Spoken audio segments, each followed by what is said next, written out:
It's finally time for Strawberry to leave her pocket dimension.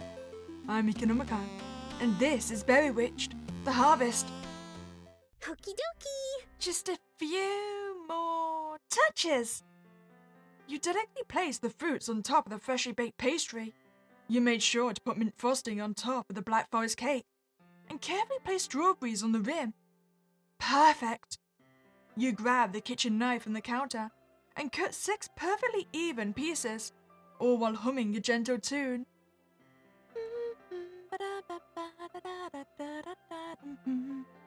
You backed away to carefully observe your handiwork. You could always just use magic to bring one into existence, but you learned that the best things are made through effort. Plus, you just really enjoyed the process. You took the tray it was placed on and proceeded into the main dining area. The latest berry-ific masterpiece, just for... There was no one here. Hello?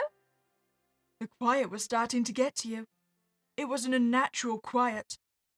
It felt as if the entire world had stood still, frozen in a single moment in time, and you were the sole survivor. You realized you couldn't even hear your own breath, nor your own heartbeat. Panic started to engulf you. You looked at the picturesque bakery you had lived in for decades, and saw it was now decayed, rotted, dead. What's going on? Hello? Where are you? Please tell me if you're okay. Scritch. Scritch. Scritch. Something was scratching underneath the now decomposing floorboards.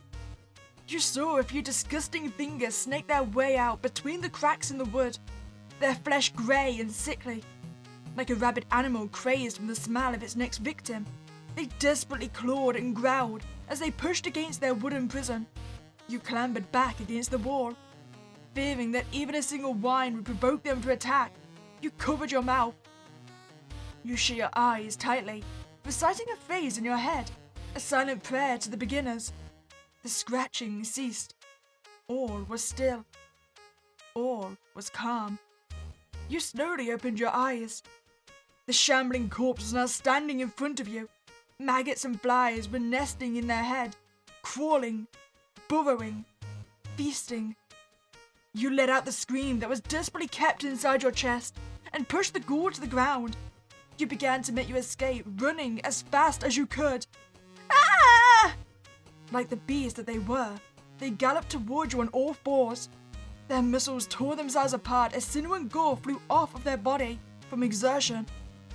You flung open the walk-in oven's door, just as quickly slamming it shut behind you. You retreated to the corner of the large stone room and cowered. Then it started getting warm, then warmer, then hot, then scorching. You looked down and the oven's floor had started to erupt into flames. Someone had turned it on. You quickly went to open the door, but when you placed your hands on the flame, the metal was already scalding. Your palm skin had been blackened and charred, exposing glistening white meat. Your lips and nose had been taken by the inferno.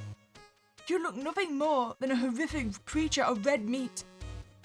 You tried to let out a wail, but your lungs had already been destroyed. The pink hair you once had fell with your scalp as it stood off from your skull. You could hear the many voices of the damned, the devoured, chanting outside. We were meant to be eaten. We were meant to be eaten. We were meant to be eaten. You, now congealed into a single black lumpy mass, had barely any consciousness remaining. The oven finally opened. A being with pink hair grabbed what was left of you with red strawberry-themed oven mitts. She decorated you with frosting and fruits before grabbing the knife and cutting you into 6 perfect pieces. And the cycle restarts.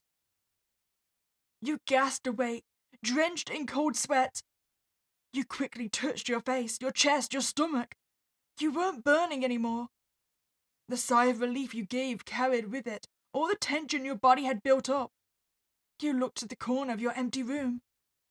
Oh, I forgot how adorable you guys are. You guys seem very scared of me right now. The straw bunnies were cowering there, all huddled together. That meant you were screaming in your sleep again. It's okay. I'm fine now. You barely mustered enough strength to give a weak smile. The straw bunnies hesitated at first, silently convening with each other through nose wiggles and tail wags, before all jumping into your lap, except for one, who preferred nestling in your hair. That one was your little buddy.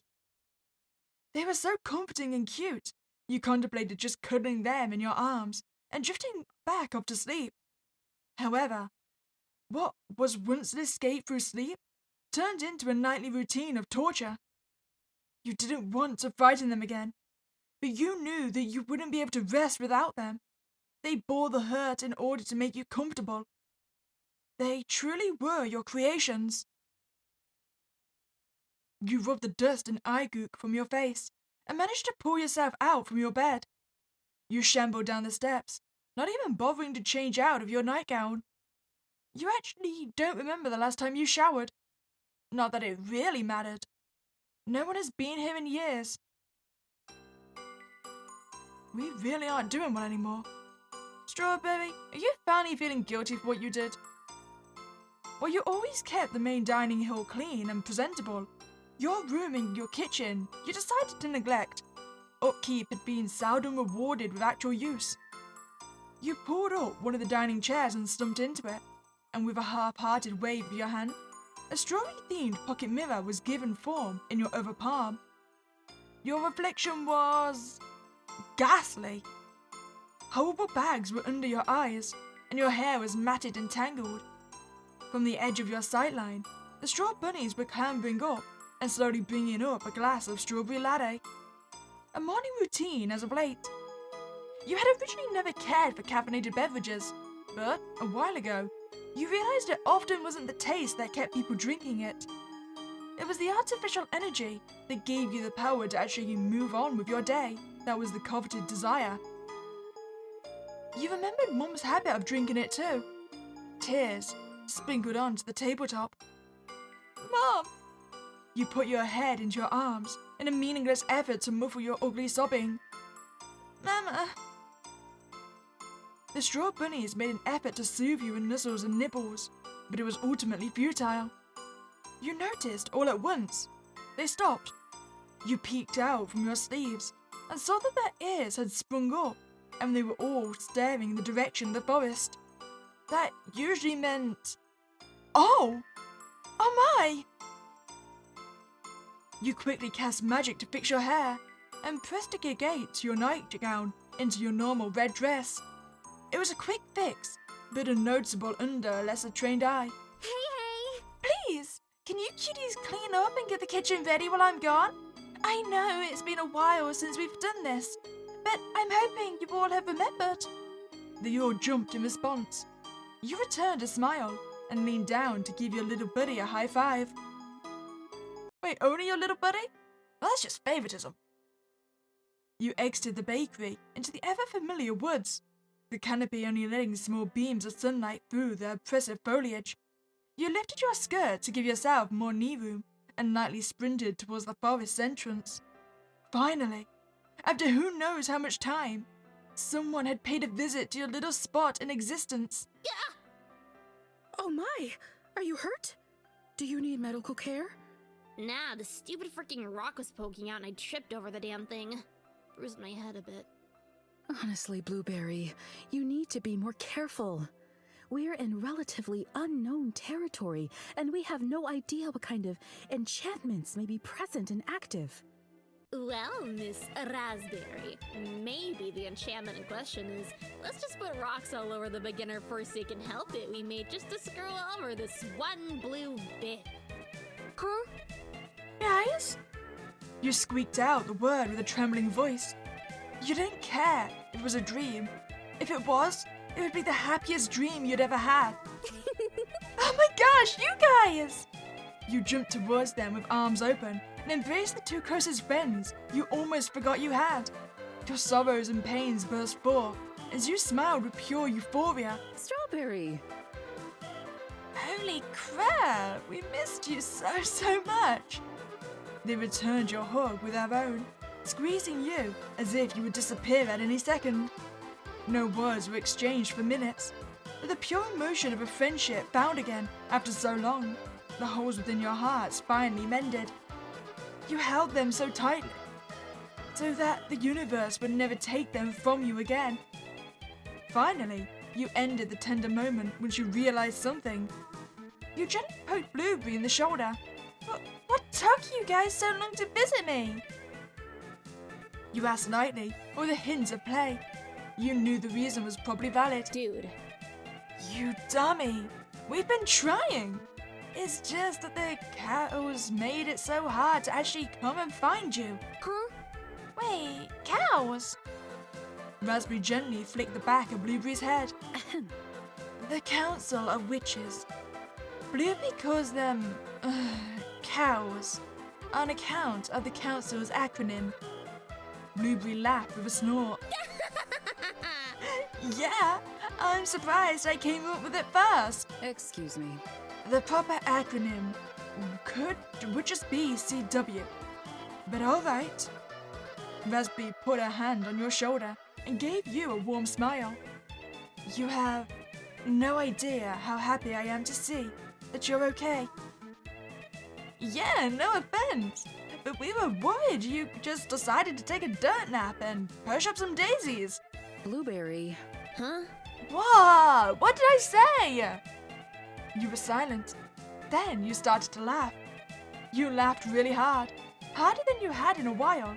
It wasn't even that funny of a joke, but you haven't heard a good one in so long. Now, come along, Strawberry. We don't have a lot of time. We have to leave with utmost urgency. You tilted your head in confusion. Huh? What? Why? You guys just got here. I have this huge bakery with a whole bunch of sweets, and I got these little straw bunnies I made, and... Raspberry shook her head. I'm sure it's magnificent, Strawberry. I truly do.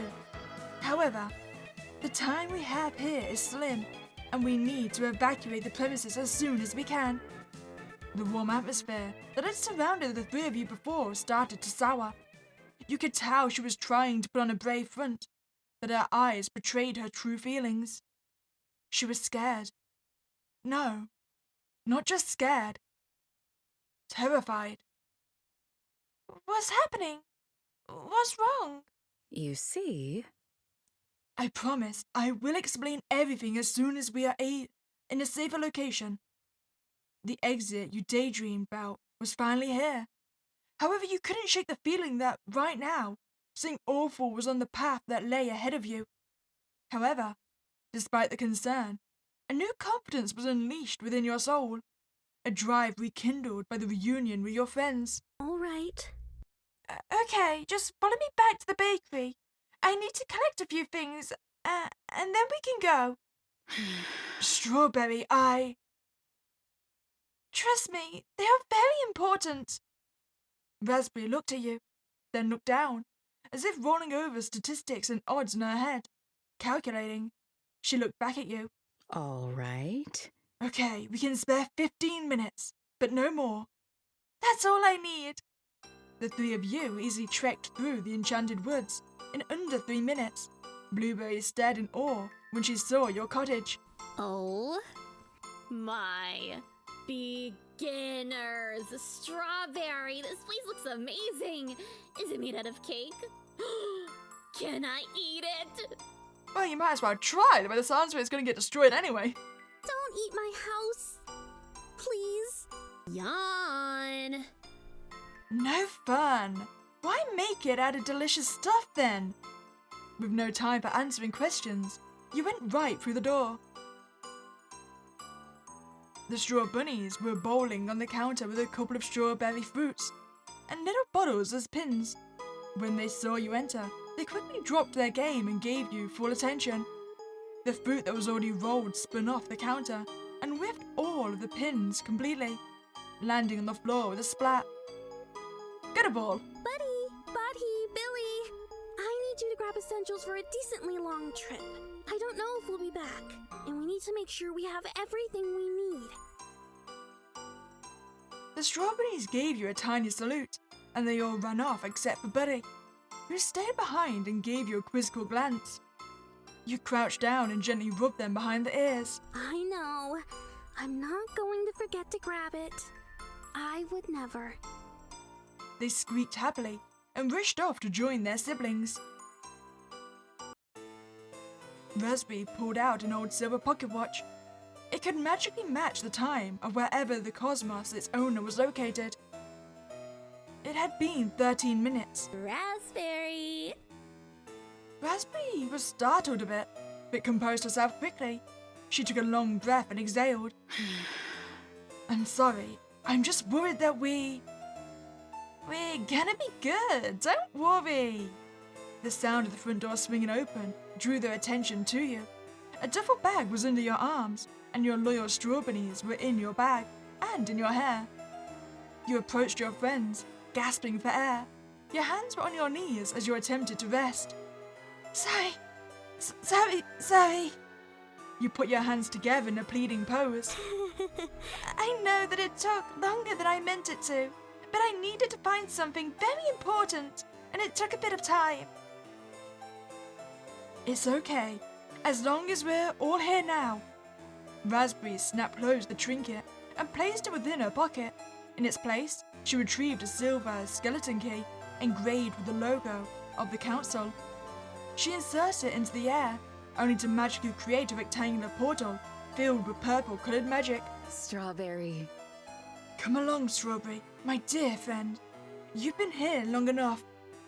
Blueberry quickly snatched your hand into hers and pulled you along. Come on! We ain't got a moment to spare! You followed along, but not before giving a quick glance back to your home. Even though, over time, you did start to loathe the place, you still felt a twinge of melancholy upon leaving it behind. Empty without you. You knew that, for whatever the reason may be, you weren't going to be back here for a very long time. And then, your vision was engulfed by white. It took a moment for the blinding lights of the swirling portal to fade away, and before you knew it, you had arrived at your old childhood summer camp? Yeah, you remember this place. Incantation Acres. It was a fairly popular camp for kids around your age growing up, until it shut down suddenly. Come to think of it, it shut down the same year your sister... Best not to think of that right now. The place had certainly seen better days. It looked as if it had been abandoned the same day you left it, and no one had bothered to do anything with the aftermath. A huge, thunderous bellow erupted from the sky as the three of you looked towards the sound. A massive tear began to forming as forth as hundreds, no tens of hundreds, clawing, gnarly, human-like hands began ripping open the fabric of reality itself, picking and grasping at the very flesh of the atmosphere. Like a desperate animal that had finally escaped the womb of its dead mother, the thing burst forth and flapped larger, fleshy wings. The hands then revealed themselves as part of its profane body, like a millipede with millions of tiny arms, flying, looking, searching for prey. A huge yellowed eye opened and stared at you from its chest. You could feel merely its gaze bringing you to the brink of utter madness, like you could feel their mind breaking, shattering from the sheer impossibility of this monster's power. It flew towards you, clearly about to strike. Well. If it isn't my favorite fruit salad. Yummy, yummy. So was that all my imagination as well, or am I actually about to be devoured? A gigantic hand smashed itself onto the ground in front of you, a dizzying-looking witch clinging onto its form. Their movements were odd, staggering towards you with a limp most uncanny. Introducing, the council member of the mind, soon to be god of them all, Mr. Memorial. Hello, ladies and berries. Pleased to greet ya. Pleased to meet ya. This is illogical. Memorial, You'll be brought to justice soon enough. Oh, Buttons. What's the status back on Icosa? Yes, sir. Takeover is 65% complete, sir. Justice, better hurry up then. It's running out of time. That reminds me. Strawberry, you've met Buttons, right? My favorite little dress-up witch, and the best assistant in all of the multiverse. No, genuinely, I am asking. I don't remember if you two have met before. Yes, we have. Ugh. You son of a bee! Are you really trying to cause a rapture out here? Oh, I didn't just try. I succeeded my second and status successors. I don't know. What is going on? Aha, a lady of the hour. Hello, Strawberry. How did Pocket Dimension SUI treat you? Horribly. Why didn't you tell me it was connected to suicide forests? Oh? Oh, I did though. Yes, I did. Wait. Oh no, it seems like I forgot to. Whoops. I am so sorry. Sorry as a single mom on Father's Day. Oh well, it's not like you almost killed yourself over it, right? Huh? Wait, how did you know that? I know a lot of things. The salsa, the tango, or dances of life. Puta merda! Do you know how to get the hell out of my face? Nope. They never taught me that in grade school. Anyway, enough about me. We gotta give the people what they want. More strawberry. You've been missing for... Buttons. How long was she missing for? Give me human years, like their funny leaping calendar. Sir? 52 years, 6 months, 11 days, 2 hours, 37 minutes. Yeah! You've been missing for that long! Not even a single holiday card. What's the matter? Of course, time goes by a little faster out here. So you'll have lots of chances to make up for your lost time. What do you want from me? That's easy peasy. I just want a teensy weensy itty bitty interview. The world around you began to morph and contort, folding in on itself with bits of origami paper until it revealed a new location entirely. Bright fluorescent lights blinded your vision as you heard the distant cheer of an audience you couldn't see. You did catch a glimpse of a wall behind the set. This wall had only photos of Buttons, each labeled Employee of the Month, with different dates. Next to you, Blueberry and Raspberry were sitting with perplexed faces. Hey! We're taking a break from our regular scheduled programming for a quick interview. Welcome to Miss Recollection, the show where we reminisce together, enjoying our time before the completion of my grand takeover. You heard me, dear viewers. Chaos in Icosa has broken loose. It really is a bloodbath out there. Have you forgotten something? What happened? I hear you wondering. But I say, quiet your mind. It's my show. Now, to put it simply, I, Memorial, the council member of the Mind and Witch of Memories, have decided that we all have completely and utterly failed as a society. now hold on. As I was saying, many people think that witchkind began from 7 beings known as the Beginners. However, no one seems to wonder where the Beginners came from. That reminds me. The beginning of the Beginners actually came from one singular being. That's right. We're all just fragments of a lonely god who segmented themselves to have some company. But Memorial, then the question becomes, where did that beginner come from? I mean, who came before? What a loser, am I right? Huh? Okay, now you're just saying nothing for fun. No, that is generally what the Everlasting believes. Gah. The cult! Of course this guy is in a cult! It's my turn to talk, you mime! Dude. Mime. The thing is, since we all came from one being, I decided that it's time to go back to square one. Pack up your things because we got a one-way ticket to godhood. First, I shall make it my goal to absorb the essence of every witch I can get my grubby little paws on. But enough about me. Oh? Strawberry sweetie, the world has been dying to hear from you. Gone for so long. What have you been up to in there anyways? I... Great, that's lovely. But I didn't... What about these? Are these gifts for me? Memorial pulled out a familiar-looking bag.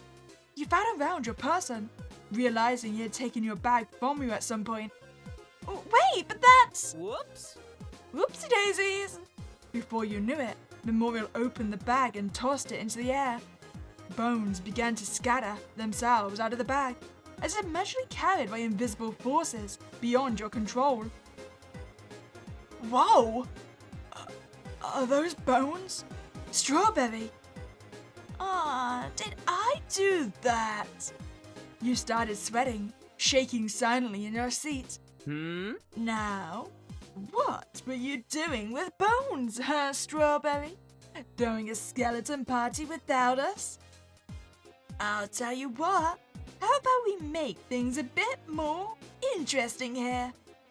I, in all my generosity, shall spare your life, little Strawberry, if, and only if, you find all those bones again, okay? Can't say the same for the rest of you.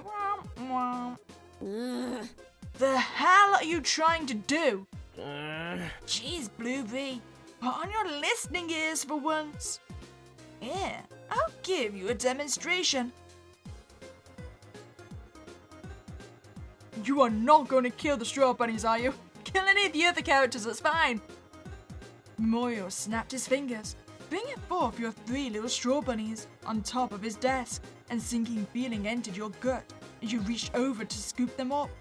However, before you could, Memorial slammed his arm down in between you and your smaller companions. They looked a tad confused, but curiosity filled their gaze more than anything else. They didn't seem to sense the danger that all 3 of you felt. Take this little buddy here. If they wanted to ascend to godhood, all they would have to do is... Memorial pushed the straw bunnies together, a faint glow emitting from their bodies. You felt like your body was in a state of repellent magnetic polarity, in the sense that no matter how hard you tried to intervene, some invisible force made it hard for you to come into contact. The confused looks on their faces quickly turned to panic as they noticed their skins start to mesh and morph with each other the closer they got. One of them tried to run away, only to be scooped back up and pushed into the fusion. Join their little friends and combine their essences. Easy peasy. Memorial seemed to chuckle as you looked on in horror, watching their mess of limbs flail and struggle. Of course, it would be easier to kill the other 2 and have one strong, singular being. But I didn't want to hurt the little guys. They're so cute. You watched him poke the tiny bunny fusion, causing them to fall over. What have you done? You monster! I love monsters. They won't last long if they're this small, though. Time to upgrade. The TV show host clapped his hands together, slowly pulling them away from each other in a clawed hand motion. The more his hands parted, please, just change them back. They don't understand what's going on. What's the matter? What are you talking about? I'm increasing their chance for survival, their chance for glory, their chance to use some supermarket coupons. I'll kick your ass! That's it! I'm kicking all your ass! Blueberry hopped out of her seat, swinging her legs over Memorial's desk. She grabbed his hair, bashing his face down to the aforementioned surface. Why, you little? You watched as Memorial gripped into Blueberry's arm, effortlessly hurling her across the room, towards where Raspberry was sitting. Wait, no! Raspberry held her arm up, bracing herself for the moment when... Ah! Blueberry collided with her, causing them both to groan in pain. Oh, buttons! Read me my to-do list, pretty please, with a chocolate-coated peanut on top. Yes, sir. It goes as follows. Don't forget. Burst someone's bubble, spill the beans, clean up required, stir the pot, toot my own horn, skate on thin ice, add fuel to the fire, get ducks in a row, acquire ducks, teach them discipline, bark up the wrong tree, and cry over spilled milk. That poor Milk didn't even have a fighting chance. That reminds me. Well, as you can see, I am a very busy man, and I have important matters I must attend to. So, I shall leave you with your scavenger hunt. Bye-bye, good luck. Don't forget to tip your waiter. Memorial reached a hand towards his assistant, who gently took it in return. After walking them around to his side of the desk, they both dropped to the floor. Reality folded in on itself, as it did before, leaving you mortified by the prior events. Oh, hell yeah! You know, I was really hoping we'd get to see the bunny amalgamation. I mean, you're still cute. You're very adorable. You're beautiful. Can I keep them like this? I think I prefer them like this. My head. Is everyone alright? I'm not gonna lie, when Blueberry got trucked into Raspberry, I thought they were gonna start fusing together as well. My straw bunnies! Oh no! Oh dear! Vines started to grow from the large mass of... Well, you weren't quite sure what they were anymore. Thankfully, they didn't seem to be in any agony. More so just incredibly confused. All right. So, a lot just happened. Strawberry, I am horribly sorry about your pets, but I must implore you to focus on the task at hand. Now that you mention it. Memorial is a dangerous individual. I worked alongside him in the Council of Witches, and... Raspberry cleared her throat, placing a hand on your shoulder. Well, I don't know what he is planning exactly, but we should tread cautiously. It's best if we play along for now and do what he says. Puta merda! The guy annoys me. I don't want to do his stupid bone hunting thing. I fear if we don't at least act like we're engaged in his game, he will get bored and obliterate us here and now. You saw what he did to you, Blueberry. He's too powerful the way he is now. He would need to catch him off guard. You took a deep breath, looking back up at Raspberry. All right. Okay, I trust your judgment. The taller witch smiled at you, pulling you in for a soft hug. At least for now, it seems like we're safe. You know, I'm surprised you guys don't have more questions about who exactly Bones they are. I mean, to be fair, I have that question as well. Is it gonna be us from the original Berrywitched? Wait, did we leave alive? I can't actually remember which is the true ending. I mean, it could be our mother's bones. You relaxed in her arms, burying your face into her shoulder. You almost forgot how nice it felt to be hugged by a girl. What? No hugs for Blueberry? You're fine, you big baby. Raspberry extended an arm out, gesturing for Blueberry to get in the hug. Your blue-haired friend perked up, wrapping her arms around you and Raspberry's waist. You stood there for a few minutes, squeezing each other tightly. It felt nice to all be together again. The three of you, now determined to achieve your goal, approach the mangled, fleshy beasts that were once your beloved companions. I can't believe it. This is so horrible. You started to feel tears about to erupt. Your little compatriots, your friends, the ones you made for... Blueberry snapped her fingers in your face to bring you back to reality. Hey, look at me. Look at me in the eyes, okay? You nodded back in acknowledgement. leave it to me. We're going to fix him, okay? We're going to do whatever you gotta do, and I'm going to kick Memorial's stupid talk show host looking ass all the way to the moon, okay? She punched her palm with a grin on her face. You wiped the tears in your eyes away and returned with a determined smile. While Blueberry was giving you a pep talk, Raspberry was examining the straw bunch. You got anything, Razzie?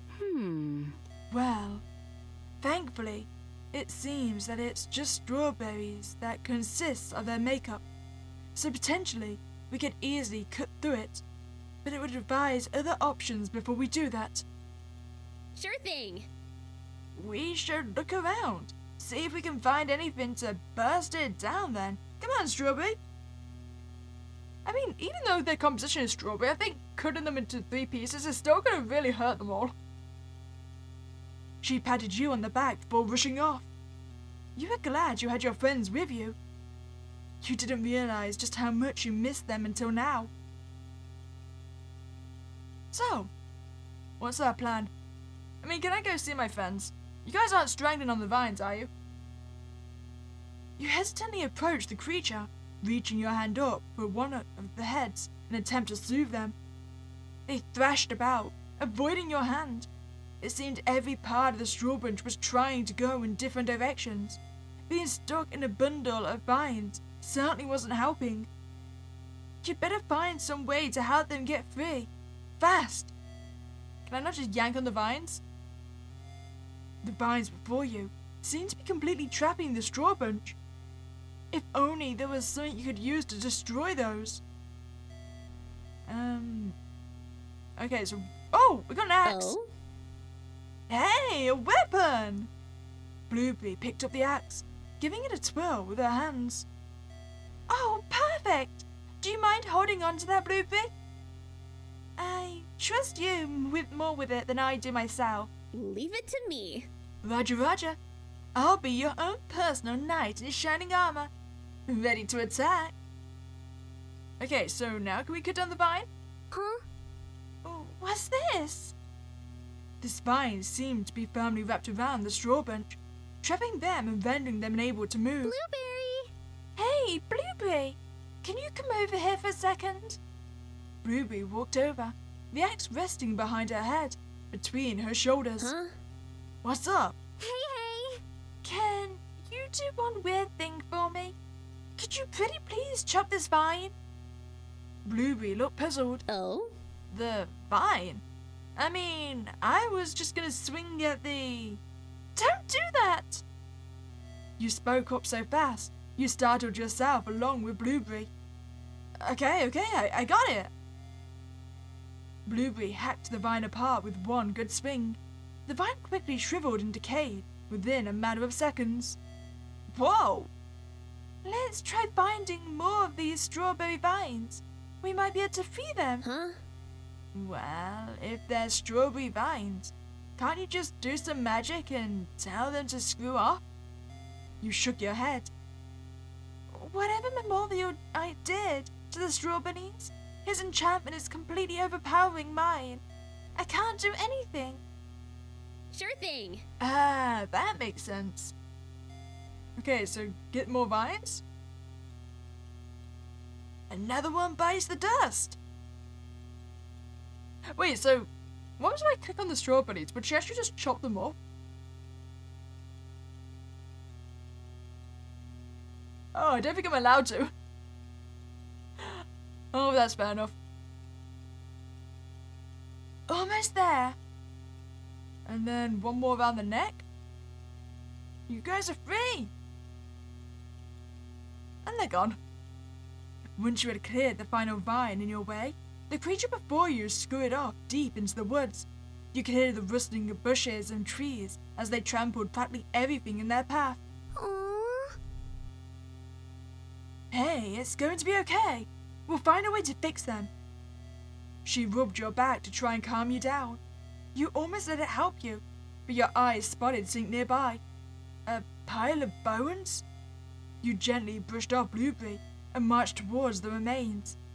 They were a pair of skeletal arms. You reached down to collect them, when suddenly a deluge of memories flooded your mind. Oh, so this is back when we actually came to camp then. You wanted me to leave you alone. Why are you following me? Because you can't just worm your way into a friend group, then berate and ditch us like it's nothing. Oh, really? Oh yeah? A two-person friend group, clearly I'm leaving a legacy of hurt behind me. I don't get it. What's your problem? You act like you hate us. You're always around us. Is this funny to you? Some kind of game? Would you leave me alone if I told you it was? I don't know. Would you leave us alone? You scurried to catch up to your friends, stopping to regulate your breathing. Hands on your knees, you looked up to see them at each other's throats. Sure, they had fought before, but never to this extent. Guys, slow down. We don't need to fight about this. Strawberry? He called you useless, Strawberry. Again. For beginner's sake, stand up for yourself. Well, yeah, but that's just Azor. He doesn't really mean it. If he doesn't mean it... You saw Raspberry turn her head rapidly towards the offender.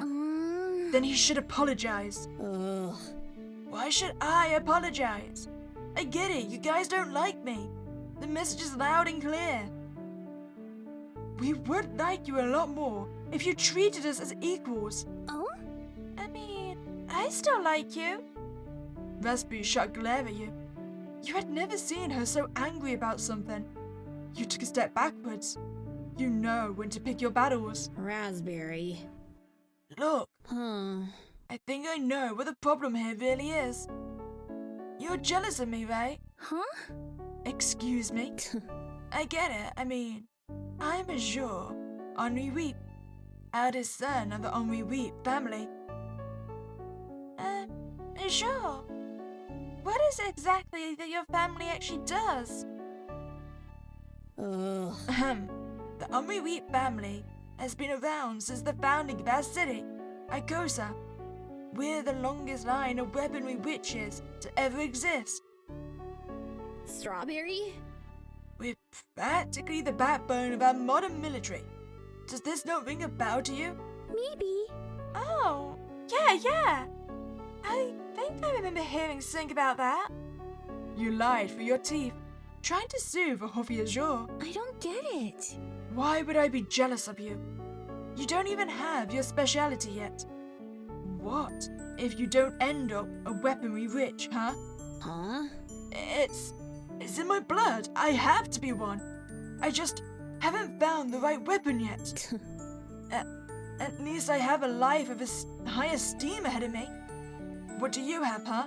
The ability to make a fruit salad? Raspberry. Face it, Raspberry. Your speciality is useless. You'll never amount to anything truly meaningful in life. And no one will remember you when it's your time to go. That's not very nice. Sure, that's too much. Come on now. Hey. Now, just what is going on here? Weren't you kids supposed to be out on the lake right now? Azure keeps belittling Strawberry and I because of our specialities. Oh, he's just mad he's a late bloomer. I am not. Here we go. No need to be so uptight. If you're gonna dish it out, you have to be able to take it too, yeah? All right. Well, the rest of your group is probably halfway across the lake right now. How's about I walk you all back to the lake, and we can wait for them by the dock together? All right. Yes, sir. The three of you started to walk off towards the direction of the lake, hearing nothing but the sound of your feet hitting the ground. It was a rare occurrence to have silence between the three of you. Azure wasn't making eye contact with either of you. While he looked down, Raspberry held her head high and stared forward. You couldn't help but think to yourself about what the camp counselor said. Azure was stubborn, and you learned speaking to him directly normally didn't work in your favor. Perhaps you could work your way around to getting the heart of the problem. Approaching the dock, the blue-haired kid walked ahead of you both and sat down on the edge. The phosphide sun lowered slowly, gently covering the landscape in a warm glow. You gestured for Raspberry to follow you, which she did with a begrudging sigh. Sitting down on the dock, you broke the silence. Is there? Hey, Azure? Huh? What? If you didn't have to be a weaponry witch, and you could choose your own speciality, what would you want to be? Kind of question is that? Why would I want to be anything else? Here we go again. It's just a hypothetical question. I don't know. I guess I was just trying to lighten the mood. I guess maybe something heroic? Maybe an explorer witch? I could travel across time and space, reaching new dimensions we don't even know about yet. Or, back it up, maybe I could be the first of its kind. A hero witch. A new specialty centered around saving the day and always doing what's right. That sounds so cool! I can picture it now. Protector Azure. Fighting evil one snarky remark at a time. You looked over, noticing a flicker of recognition in Raspberry's eyes. It appeared she caught on to what you were doing. And what if you couldn't be that? Huh? But what if... What would you want to be if your speciality had to be more simple? It's just a hypothetical question. No need to think about it too hard. Ugh. You're going to laugh at me if I tell you. I promise we won't. Go on, you can tell us. Maybe I'd want to be a gardener witch. What? Really? You don't think that would be too useless? Maybe. I don't know. This thing about taking care of plants that's just really calming to me. You guys remember those mystery seeds they gave us at the beginning of camp? It was the day we painted those flower pots. The seeds that should be fully grown by the time we're set to go home. Yes! Yeah! It's funny. Raspberry and I's bloomed really quickly. I guess that's just a perk of our specialities, though. I was expecting our powers to have an influence, and they did. We grew raspberries and strawberries. Yeah, well, mine grew a bit faster than anticipated too. I went back to the boys' cabin every evening and watered it. I even moved it to a better area where it'd get more sun. No matter what happened each day, she was still growing. I still remember when she started to sprout her own leaves. Oh? She? Sorry, I guess that is kind of stupid, huh? It's not like it's a girl. It's just a plant. It's not stupid at all. I named my plant Bobby. So, I think giving your plants her own gender is all in good fun. Maybe. Yeah, I guess so. At the end of the day, I really didn't care what she grew to be. I loved watching her grow. I loved being responsible for the healthy, happy little plant she was becoming. Well, long story short, she turned out to be a blueberry bush. Aww, that is so cute! She matches with us! Is that why you hang out with us so much? Because you secretly like gardening? Did you just want friends to share a hobby with? Just forget it. My parents will probably make me throw the plant away the second I get home anyways. Okay. Well, if your plant is growing blueberries, then we have no time to lose. The ecology of this location is ideal for berry bushes, but the birds in this region will eat all of them if you're not careful. We can do it. You deserve to enjoy the fruits of your labor before you go home. Oh? Maybe we could ask one of the counselors for some more. Sort of that netting we put around our plants. That'll keep away the birds. Oh? Yes, I was thinking the same thing. Oh. That'd be nice, yeah. Okay. Then it's settled. Let's go ask Mr. Butcher if he knows where they keep the netting. Hey, I'm sorry. For, everything.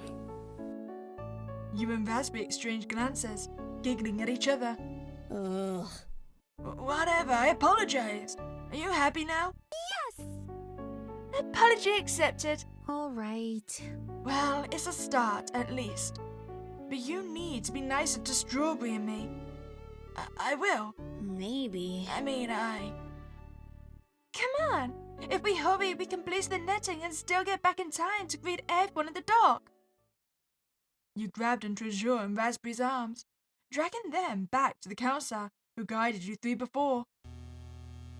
As the memories receded, what was left was a dull aching pain. You held your hand in your hands.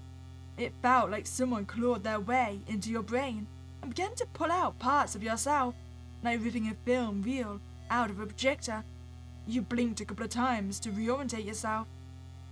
You hadn't thought of your days at the camp in so long, and yet, when you touched the bones, those specific times were shown. Why? You turned around and checked the status of your companions. Aww. Is everyone okay? Blueberry lay sprawled on her back, giving a very weak thumbs up. Feeling very, very, Chief. Ow. Raspberry sat up from the ground, rubbing her temples together. I'm going to assume that the assault on our senses was a result of the objects you collected. No doubt another machination of the memory witch, the car. You grabbed the remains and stuffed them inside your bag. Huh? So, you gonna tell us what's up with the bones?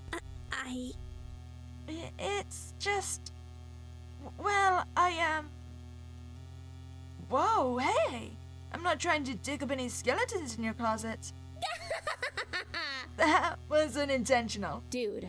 But seriously, dude, if you don't want to tell us, you don't have to. Blueberry ruffled your hair, dropping the topic much quicker than you expected. Leave it to me. Come on, let's head inside. As you all stepped into the cabin that you used to hold the camp's kitchen, you began your search for your collection of bones. The boards on the old building creaked as you walked around, checking the space for anything that could lead to your prize. Aww. Gee, this place gives me shivers all of a sudden. Strawberry. Don't worry, Straw Baby. I'll protect you. Save the flirting for after we get out of dangerous peril, please. Yeah. I feel like dangerous peril is the perfect time to flirt. Are you sure? Yeah, it's not the perfect time to argue. True. Okay, so snoop around. You notice a lock on the door to the oven, and you decided to look at it. It's locked. Huh? I wonder if there's a key around here nearby. Hey, Blueberry, Raspberry, you two haven't seen a key anywhere, have you? I haven't. My apologies, Strawberry.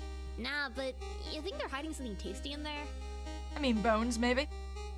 Maybe some ribs. Ooh, or a steak. Knowing Memorial, that is highly unlikely. So are the chances of you taking a joke. I mean, she could be right, there could in fact be a ribcage in there. Anywhere else for us to look? Doesn't seem to be.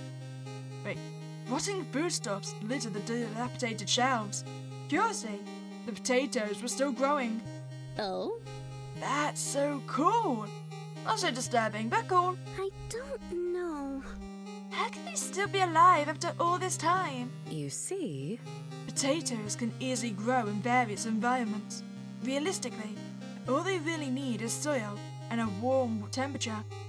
They also do not need much moisture, just about an inch of water.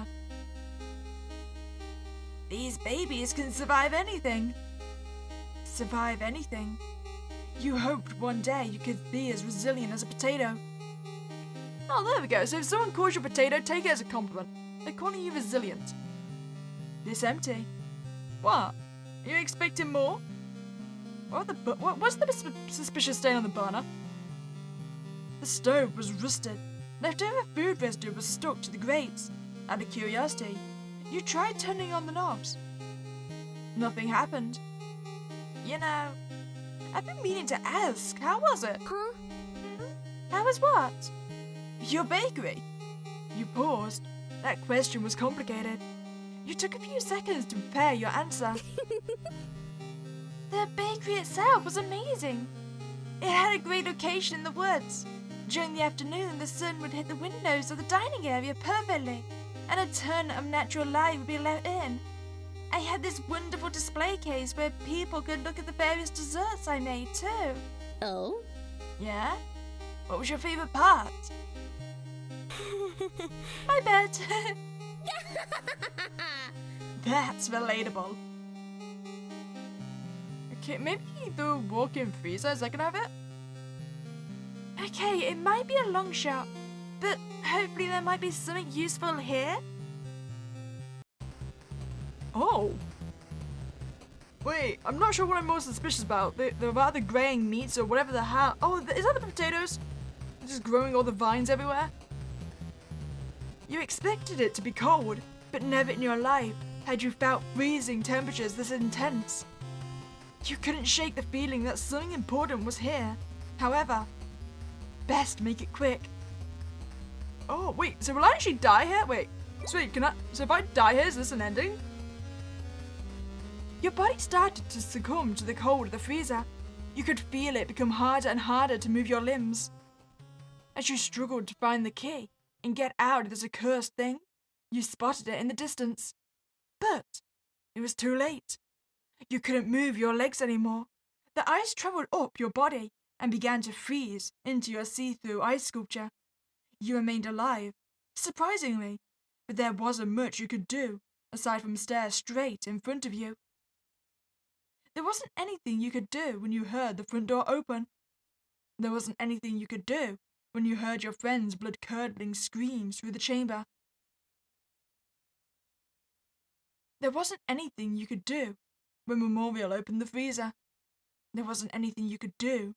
Not anymore. Bad end 2. Strawberry sorbet. Okay, that brings us into the question, what was bad end 1? Maybe when we first picked up the axe, we should have let Booby just attack the strawberries. Would that have been bad ending 1? It's like maybe I locked myself out of it the first time I clicked on a vine. Sure thing. Oh, so it does work, as long as we don't click on any of the vines? Okay, let's cut this sucker down. This is illogical. Hang on.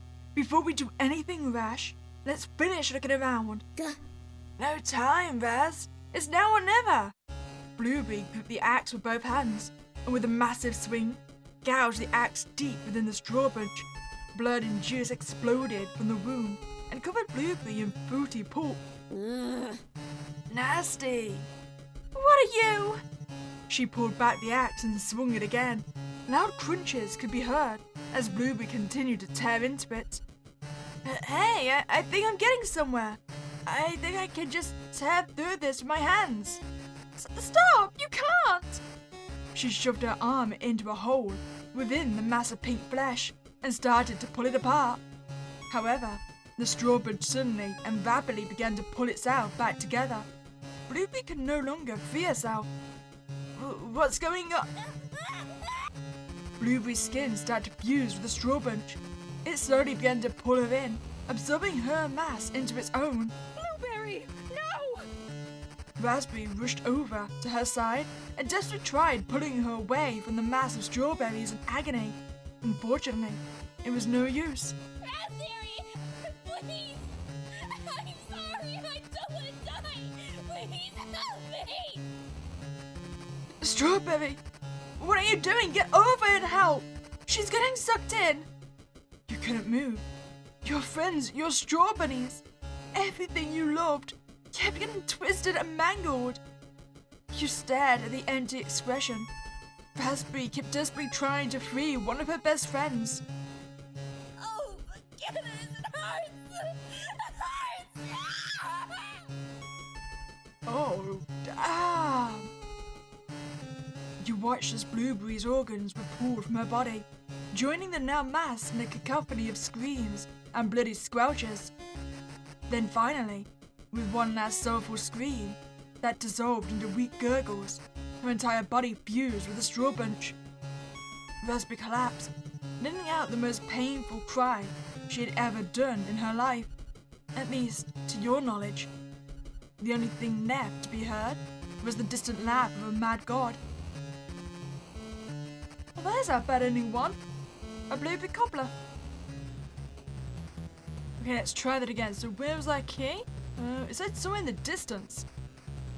There it is! I found the key! I better get out of here before he frees.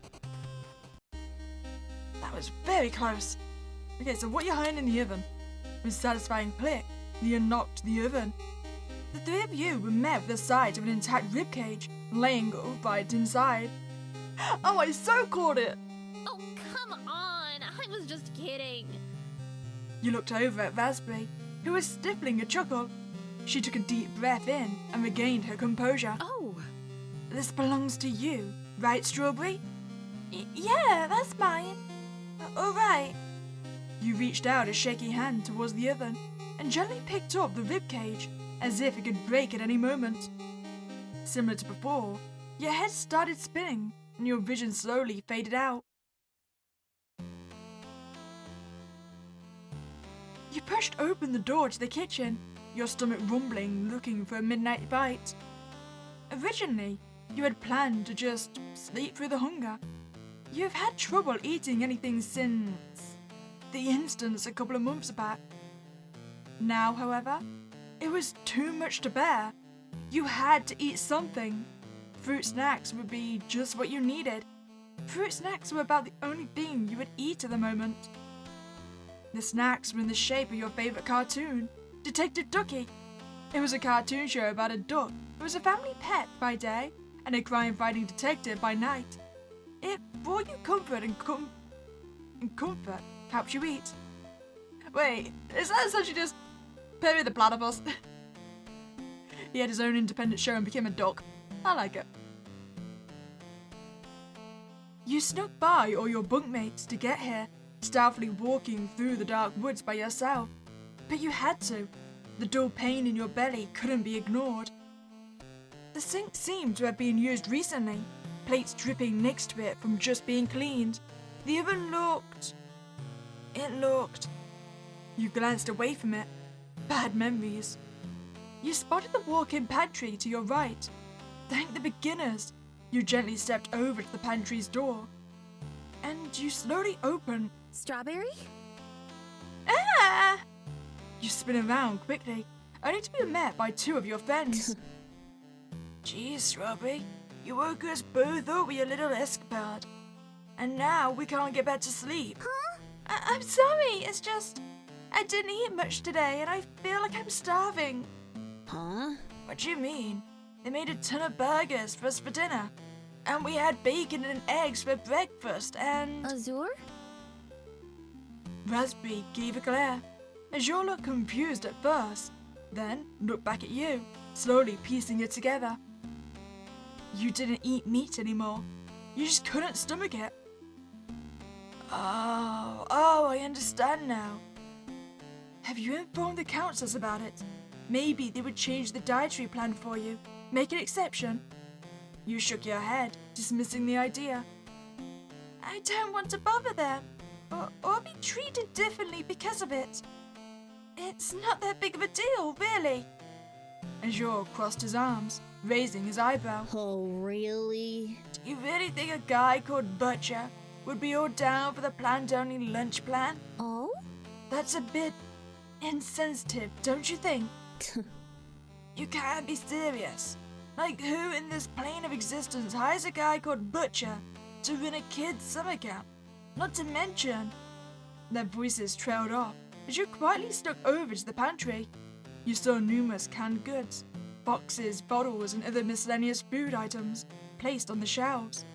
There were sticky notes attached to a few of them. You knew it was because some of the Guardians brought some foods their kids liked, so the counselors tagged them with their names.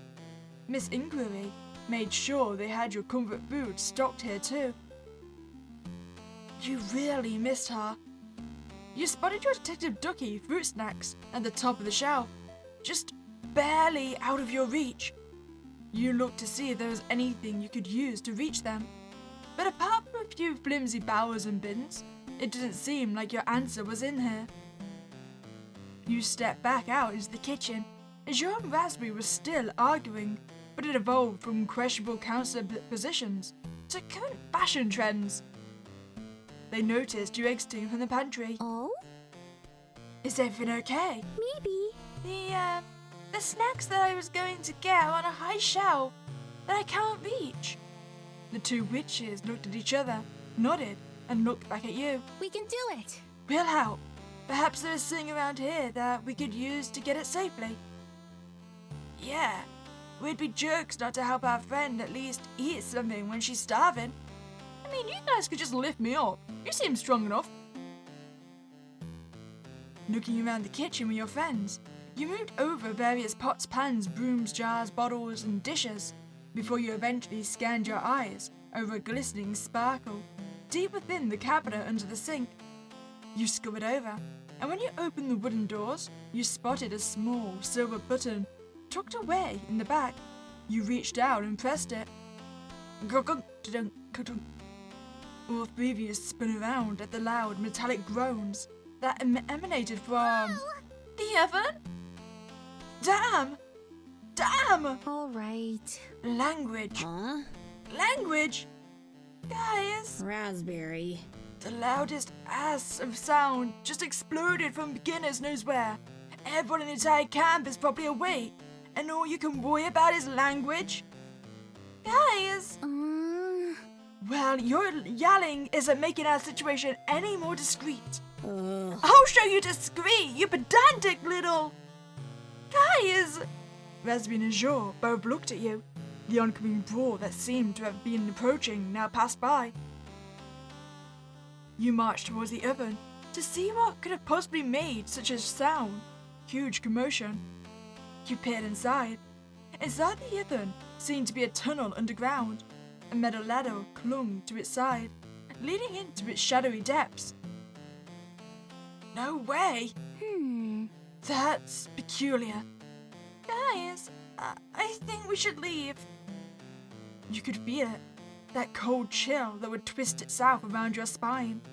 You could taste the miasma in the air, that sick stench of suffering emanating from the entrance to what you could only assume to be a place you had no business going.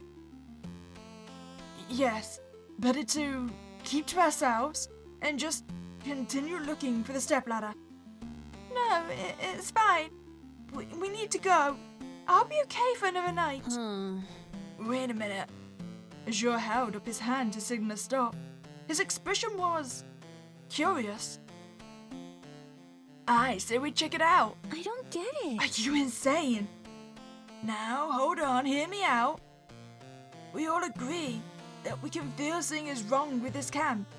The Butcher Witch being our camp counselor. Raspberry rolled her eyes. Maybe. And for some reason, there is a secret underground tunnel that leads to, possibly, horrors untold. We are the only ones who know about it, which means... Azure grabbed a knife from one of the kitchen drawers and twirled it around in his hand. We're the only ones that can do something about it. If there isn't something wrong, and that's just like storage or something, then no harm, no foul. Azure kept flipping the knife around as he was discussing his reasoning. Memories clawed themselves back into your head as you recalled your experience with your big sister. Dangerous traps, horrible machines, the sickly smell of iron and rot. all could be waiting down there. But what if someone needed help? You remembered your mom, your new mom, who came to your rescue, who saved you when you were in trouble.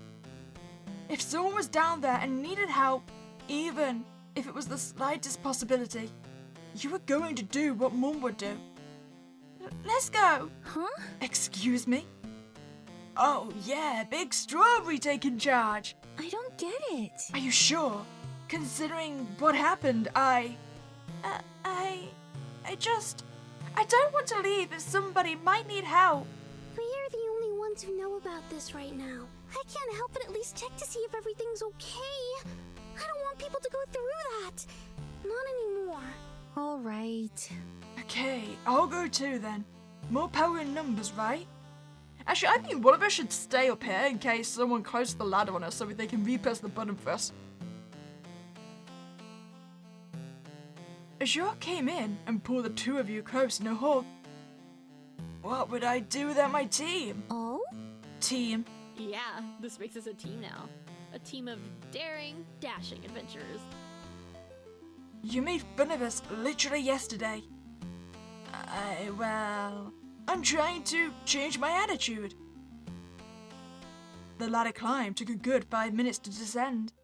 Wherever this was, it was built so deep within the ground that no scream would ever be loud enough to be heard by those above.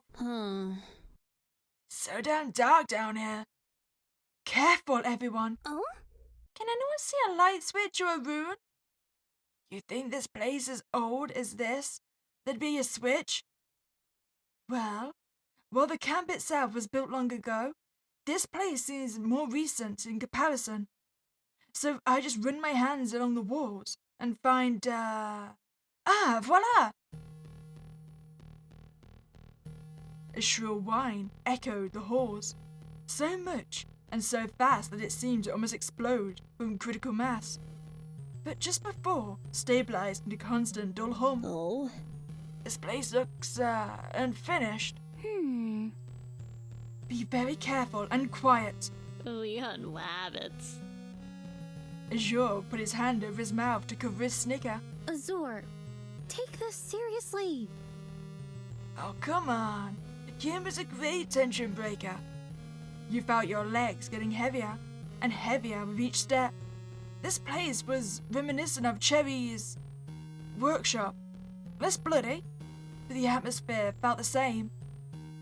This was a home of malice, or at the very least, was about to become one. Azure noticed your tension and hurried to your side. Strawberry? Are you still good? Yeah, I'm fine. If you think anything is about to go bad, we go back up, okay? You are technically the expert here. Huh? I'm the expert. I don't think I want to be the expert. The three of you advanced deep into the facility in progress, constantly peering behind your backs. It felt like eyes were watching you, following you, from somewhere, maybe everywhere. Hey guys, look!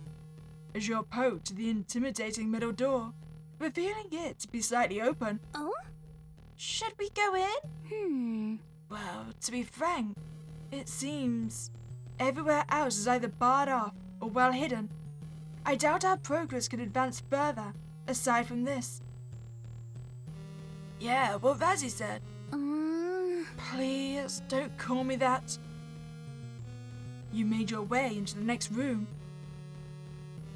Huh. A surgical butcher shop. I wonder whose this is. Huh? Guys, do you hear that?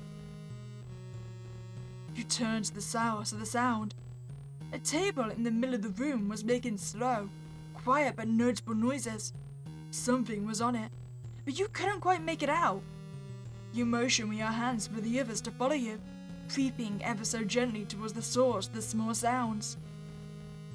As you came closer, you saw a humanoid shape. Curiosity got the better of Azure, who didn't hesitate to press a small button on the side of the table. This moved the subject of the table to a more viewable position. Whoa! A puppet! Creepy. It could be much worse.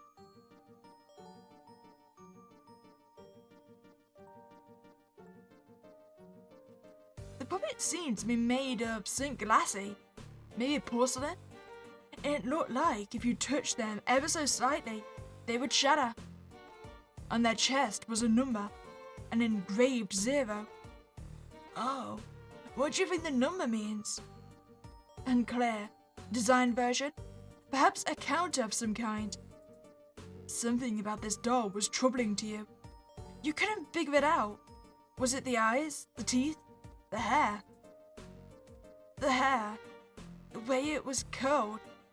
It looked like yours in a way. Guys, look what I found. Raspberry said in a whisper yell, holding up a piece of paper in her hands.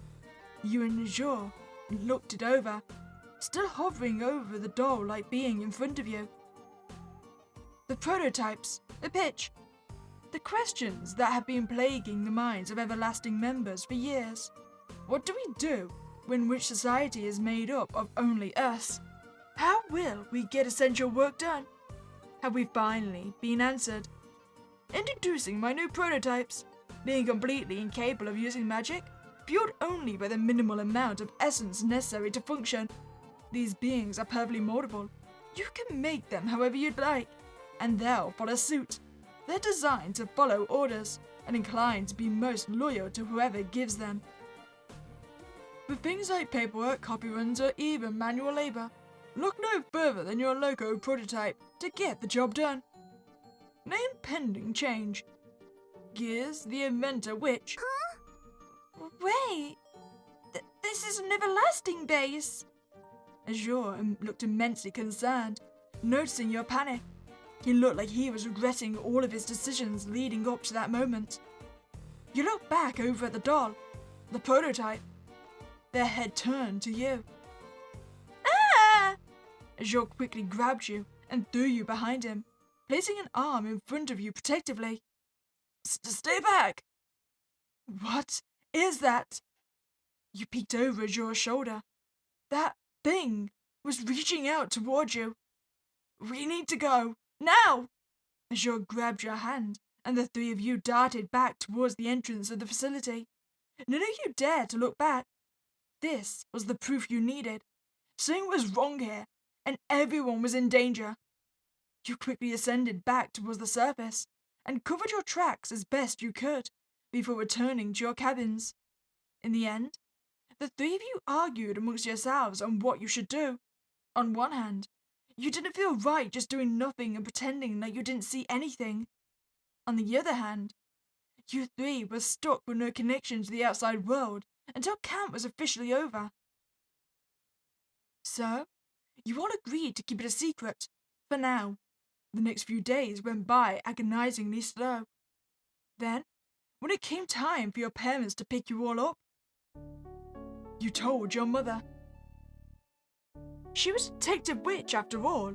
If anyone could help the most, it would be her. You didn't even wait until you were out of the pocket dimension. It was the first thing you told her. In retrospect, maybe that was a mistake. She started giving the camp counselors weird looks before calling for backup. So, not all of them were there by the time reinforcements arrived. Notably, Counselor Butcher was nowhere to be seen. You sat outside on the porch with Raspberry and Azure as various adults asked you questions. You were surprisingly accustomed to this by now. Hey, kiddo. You holding up okay? Mama! You got up from your spot and rushed over to the older woman, approaching you, wrapping your arms around her. You heard her let out an oof. Oh, sorry, did I hurt you? No. I'm just old, that's all. Don't worry, Strawberry. It seems like no one is down there anymore. Nothing's gonna hurt you, okay? Miss Inquiry! Yay! I knew Mama would save the day! Well... I don't know about that. Huh? Oh, never mind. Say, Strawberry? When you three went down there, you didn't step in anything black or sticky, right? Black and sticky? No, I don't think so. Oh? Is everything okay, Mama? Hey, kiddo. Yeah, everything's just fine, kiddo. Inquiry now down to your height, putting a hand on your shoulder. Strawberry. I'm sorry I didn't do a background check on this place before sending you here. I should have been more careful. It's just when you and your little friend started begging me to let you go, I couldn't say no. Huh. Say, which friend of yours was that again? Oh, it was... I can't remember if it was Raspberry or Azure. I think it was Azure? Right. Well, the point is, I unknowingly put you in danger. And I really hope you can forgive me. It won't happen again. Forgiveness granted. You giggled, happy to be in the safety of your mother's arms again. You missed your mom. Reality faded in around you slowly. Oh, yeah, I remember that. That was freaky. That doll, prototype. No, it couldn't be. Dude. You were thinking the same thing I was, right? It's definitely buttons. Now that I think about it, they look exact same. Oh, that's why I was looking familiar. That makes sense. Are you sure? So, Memorial's assistant is just an everlasting invention pretending to be a witch? I don't know. But why?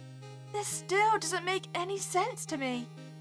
Raspberry calmly walked over to the sink, reaching down to press the hidden button that triggered the secret hatch to open. Dunch. Some things never change, huh? All right. There we go. Now, shall we proceed? Sure thing. Yes, ma'am. I'm really curious, though, what our mother was on about Black and Sticky. So, I mean, I'm assuming, like, the prototype Zero was gone by the time they got down there.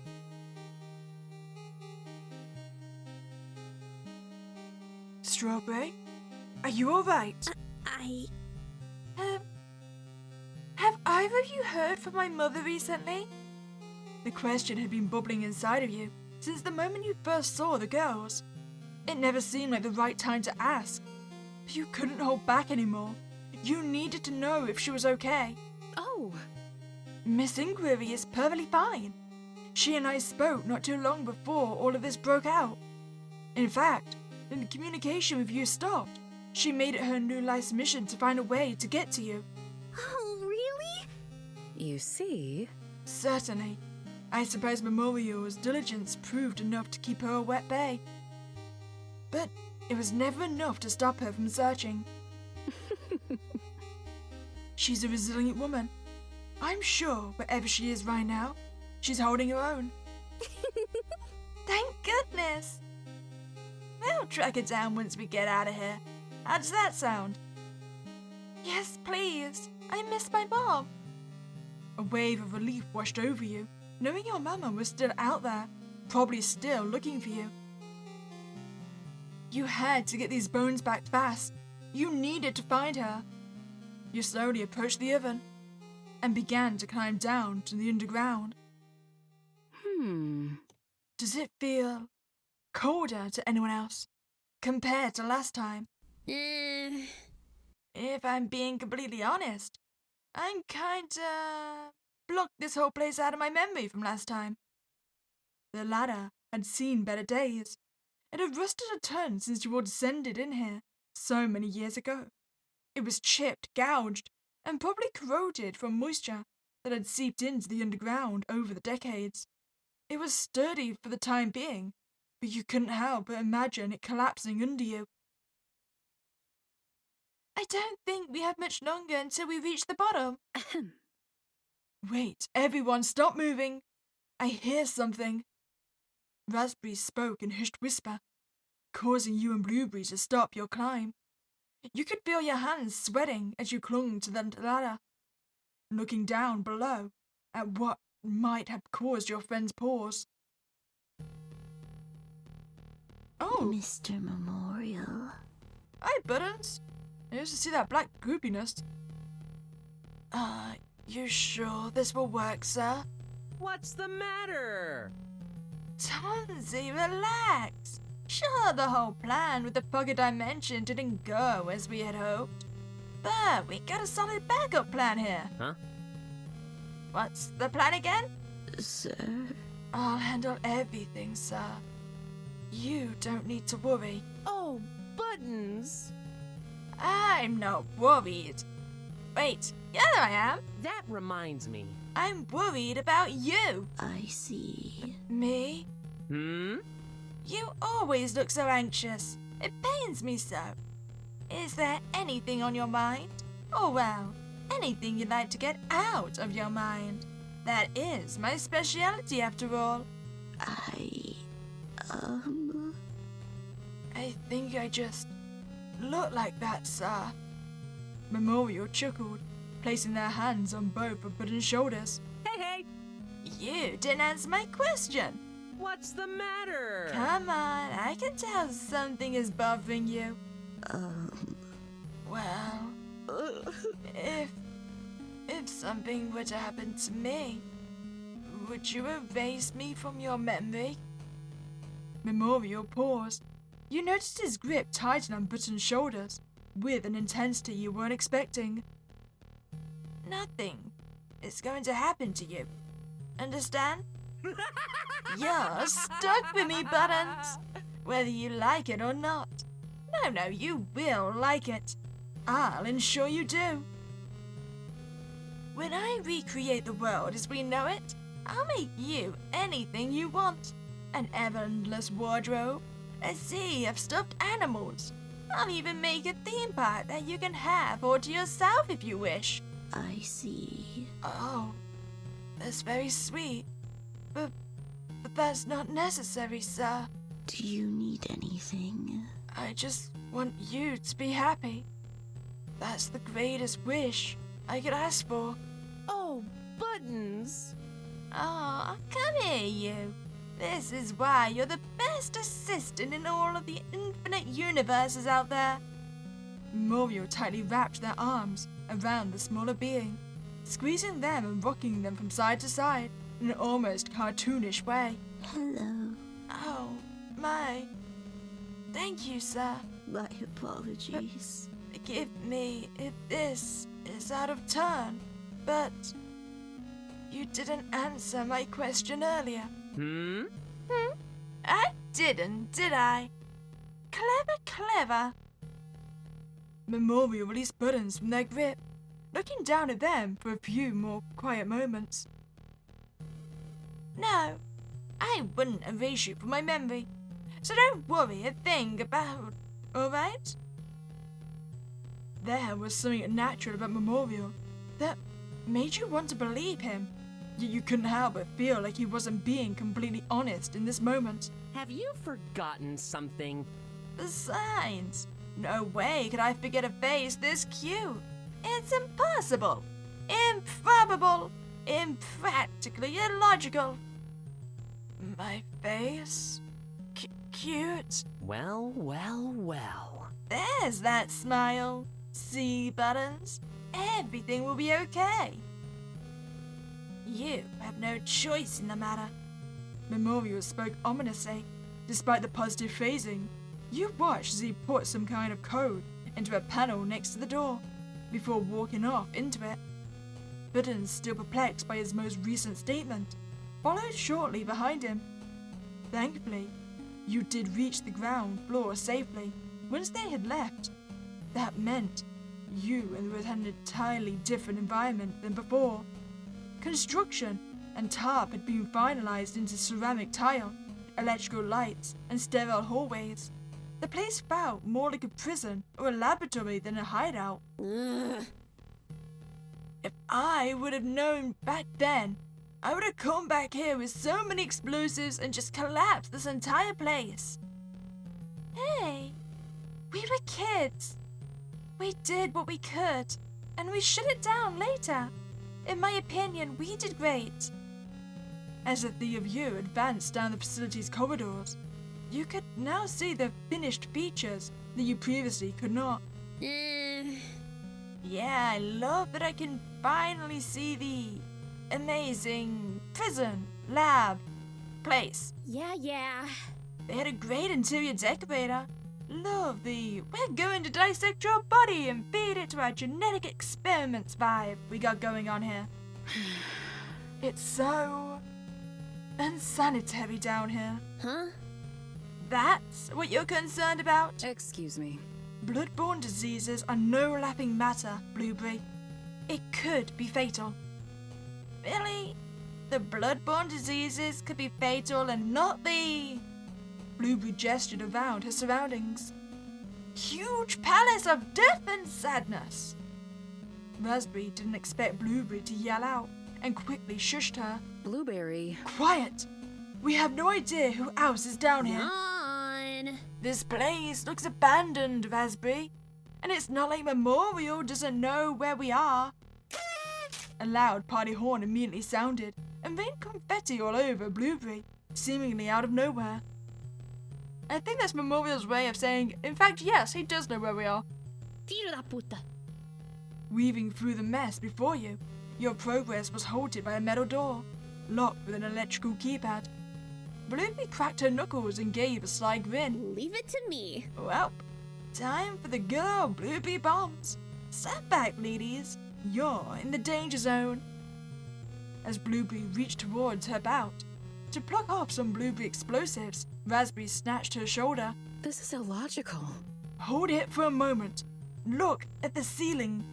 Raspberry pointed upwards to huge cracks that lined the ceiling. If we aren't cautious, any disturbance to the foundation of this structure could cause it to collapse and crush us. Ugh. Oh, damn it! All right. I suggest we investigate the area for any other points of entry or methods of... You noticed a strange collection of shapes set above a small keypad next to the door. You tapped on Raspberry's shoulder. Could that be anything? Oh, maybe, let's see. Raspberry leaned in further to examine the markings, putting her hand on her chin. X plus Y minus Z. I think this might be a math equation. Yawn. Math as security? Who would put a math problem as secure? Another loud party horn sounded and startled Blueberry.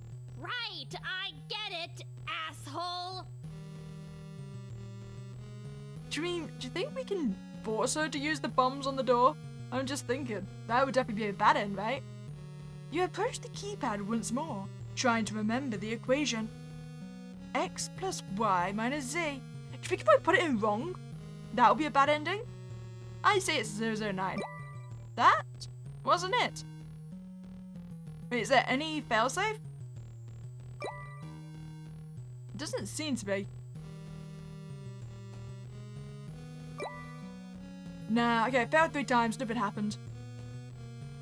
Water from the ceiling dripped down onto the floor below. Drop, drop, drop. Ah, hey there, little guy.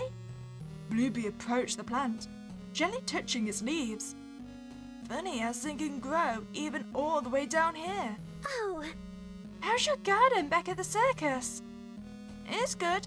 Well, assuming it's still there the way I left it. Okay, so what is all this black smudginess?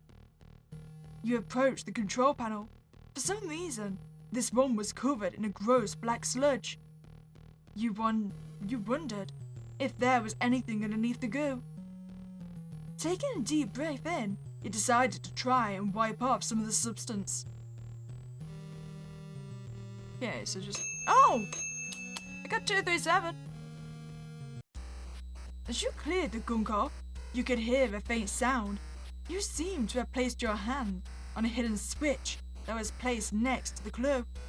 Your eyes widened, and you turned around to warn your friends to be careful. But it was too late. Guys, I hit something! I don't know what's going to do, but... Strawberry? Strawberry, something is wrong. Very wrong. That cell that Raspberry was checking. Yeah, it just locked her in. You grew pale. You set off some sick traps, didn't you? Blueberry grabbed your hand and pulled you towards the cell Raspberry was now trapped in. What had appeared between you and your friend was a thick magical barrier. Raspberry tried speaking to you from behind it, but you couldn't hear her words. Huh? Should we try and blow it up? I don't know. No, remember, Raspberry said any big explosion could cause the roof to collapse. We gotta figure something else out. You tried to think of some different ways you could break through the barrier, when suddenly you heard a loud banging. Raspberry was panicking and pointing upward. You stepped closer and put your head against the barrier to see. The rope of the cell? Oh, the roof of the cell was coming down, fast. But Blueberry, we've got to hurry. The ceiling is going to crush her. Are you kidding me? Blueberry came over to double check. She placed her hand against the magical field, and Raspberry did the same. Don't worry, we're going to get you out of here. I promise. Blueberry turned to face you. What are you thinking, Strawberry? Do you need anything? Maybe if we press the switch again, it would reverse. Worth a shot. Blueberry went over to the control panel and pressed down the button again. Nothing seemed to happen. You could hear desperate banging from the cell. You rushed back to look and saw the trap hadn't stopped. If anything, it had only accelerated. Screw it, I'm blowing the thing open. What? No, that's going to... I don't care. Either Raspberry comes with us or we don't go forward. The trap had descended to a point where Raspberry was crouching. You were running out of time. It was either this or nothing. Blueberry stood back and motioned Raspberry to do the same. She pulled out the remote device to activate Blueberry bombs she had just set down. However, when she pressed it, nothing happened. What? Why is it not? Blueberry continued to press the button, but it wasn't responding. Hang on, I'm going to check what's up. Right when Blueberry came to the barrier, the device chirped. The explosion that followed blew Blueberry back, but turning her into a flaming corpse flying through the air. Oh, damn. The barrier shattered. Raspberry, now on her stomach, tried desperately to claw to freedom, but it was too late. You could hear her bones crushing and snapping from the immense pressure, followed by her final words as she screamed out for Blueberry to come help her, to save her. Then immediate silence. You didn't have time to mourn, as like Raspberry said, the roof fell apart. You were buried within tons of rocks and concrete. Blueberry was right. It was either leave with Raspberry, or you don't go forward.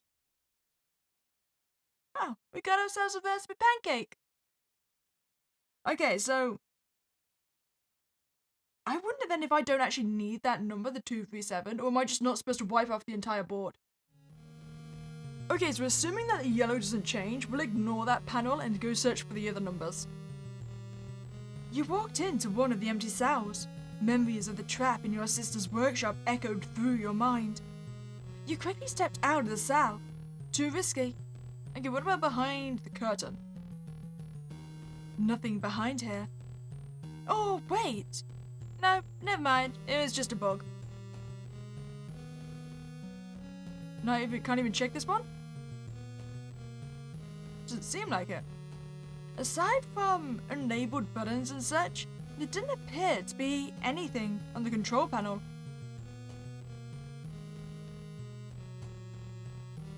You walk... Oh, okay, so I think all the cells we're not allowed to walk into. Nothing on there.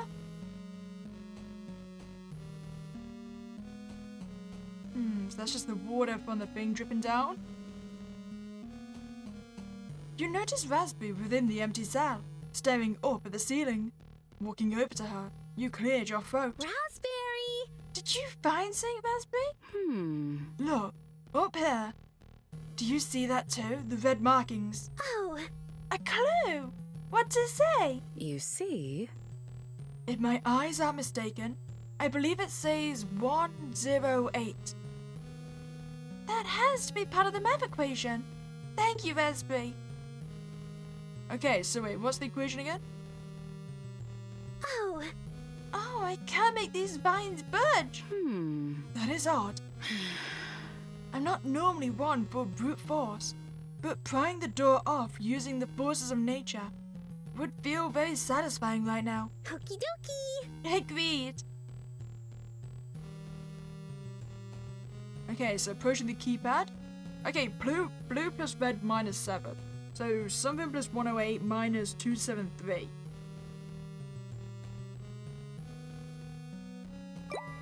Okay, so where? To find blue. I really don't want to touch the control panel again. Is there anything on the ceiling panels? Doesn't seem to be.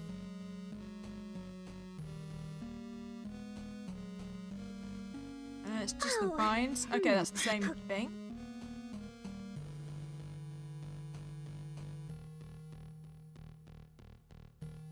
Nice style of unlabeled buttons.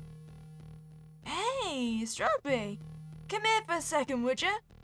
Blueberry waved you over, pulling back the curtain. Oh, Oh, there's writing on the wall.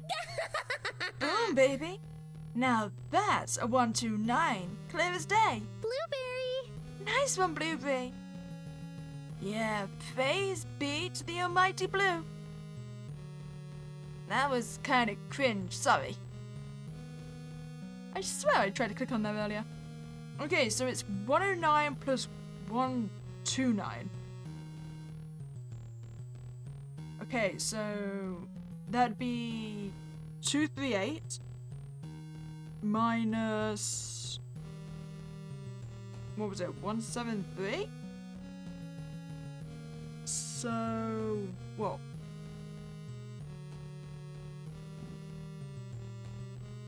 What'd be it, 115?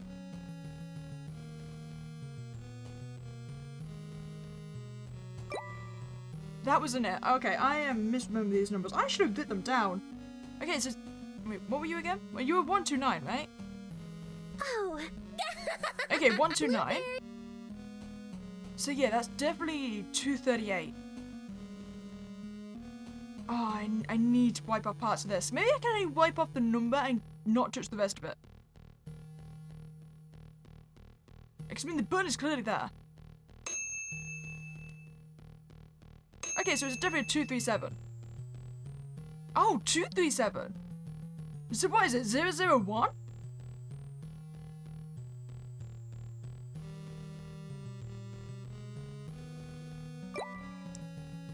Wait.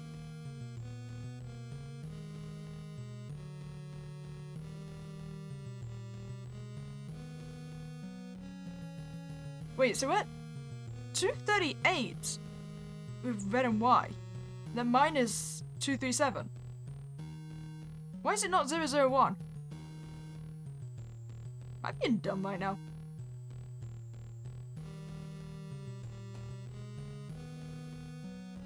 Wait, okay, maybe check if it was actually 109.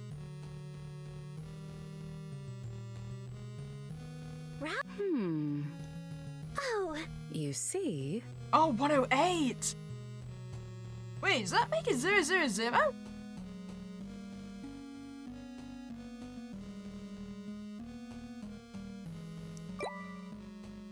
You bugger!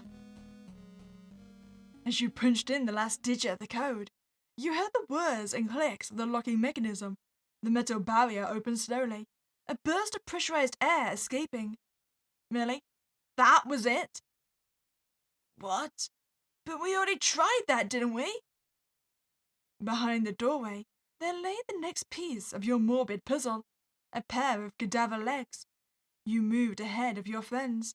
Before obtaining your reward, you let out a warning. Okay, everyone be prepared. Raspberry and Blueberry shut their eyes tight, bracing themselves. It wasn't a matter of if you would join the Council of Witches, but when. Ever since you were little, you could recall getting constantly degraded and belittled over your magical speciality. The standards between what specialities were cool or lame never made sense to you. They only hurt your head. Still, if someone with a useless speciality like you could become a member of the Council of Witches, It can be finally prove to everyone that your speciality does not limit you from doing great things. So you worked hard. You didn't have much of a social life to begin with, but now that time spent with friends was spent entirely focused on your goal. It did make you smile to see them at your inauguration celebration. Thank the beginners you reconnected with them there. If you hadn't, you might have regretted it for the rest of your life. The Council of Witches wasn't everything you had hoped it would be. You hadn't been in the council that long, but already you were beginning to rethink your career. You wanted to question why you were requested so early in the day, only to be greeted by him. Oh, it's such an awful day, isn't it? It's a wonderful 90 degrees, absolutely humid, and oh, how the mosquitoes are just out in force today. The cheerful way he described the horrid weather made your mind want to shrivel and die. You silently prayed this would not take longer than it needed to. Well, well, well. I'll be perfectly honest with you, Raspberry. This inspection might take all day, sadly. The council has requested a very thorough review of the grounds. You were screaming in your mind, but you replied professionally. All right. Of course, Councilman Muriel. Whatever is required. Ha! You're such a kiss-up, you know that, right? He turned around and started walking backwards, maintaining eye contact with you. You're no fun. You should let loose for a while. Can't be a member of the Council of Witches without being a bit of a jerk. It took every ounce of willpower you had to not instinctively roll your eyes. It continued on like this until finally you reached the abandoned campgrounds. Memorial took a deep breath and exhaled rather dramatically. Don't you just love fresh open air? Now that you mention it. I do indeed. As a council member of nature, it brings me immense feelings of... I don't. Nature sucks. Sucks like a vacuum. Sucks like a tornado. Sucks like a sequel to a movie that was fine just the way it was. It didn't need a sequel. I mean, 40 Days of Night. That is a very true statement for that. You were beginning to get a migraine. Oh? Now, Raspberry, where per se is the entrance to the super scary torture lab? Oh, how I want to see it. If I recall correctly, it is in the kitchen. Follow me, please. You wandered past the rotted gates of the camp. Incantation Acres was carved into a wooden sign that was hung from the top. Vines and other foliage were snaking their way up the two trunks on the entrance, almost as if the forest itself was trying to devour the architecture and return the land to its untouched state. Some cabins' windows had been shattered, and even one of the roofs seemed to have collapsed in on itself. Seeing a place that once brought joy, not just to you but to other children as well, reduced this was heartbreaking. You couldn't help but feel melancholic. So, if you don't mind me asking, I noticed that you seem rather familiar with this area. Yes. Well, when I was younger, I was instrumental in the raid of this base. You had laced a slight tone of pride in that remark. It was to you an accomplishment, even though at the time it was a harrowing experience. As you entered the kitchen, you could see various vermin retreat back to hidden nests and cracks and crevices. A long-dead rat had met your gaze, their guts spilling out and creating a disgusting sludge pile.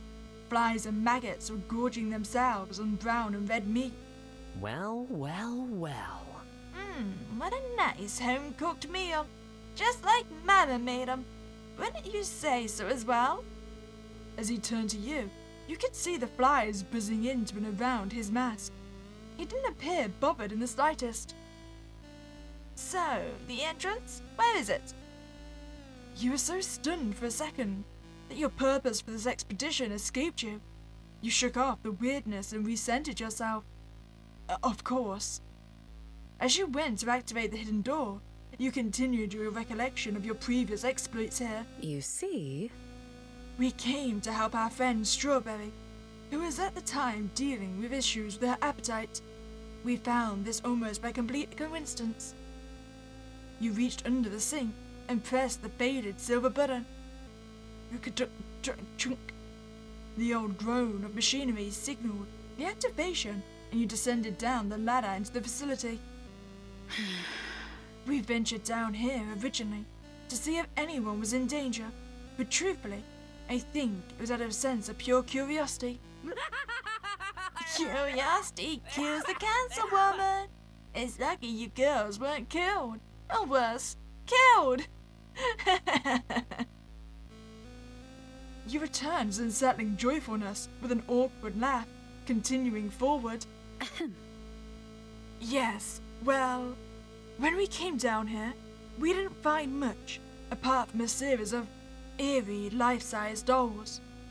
Memorial stopped almost immediately. The entire atmosphere unexplainably changed.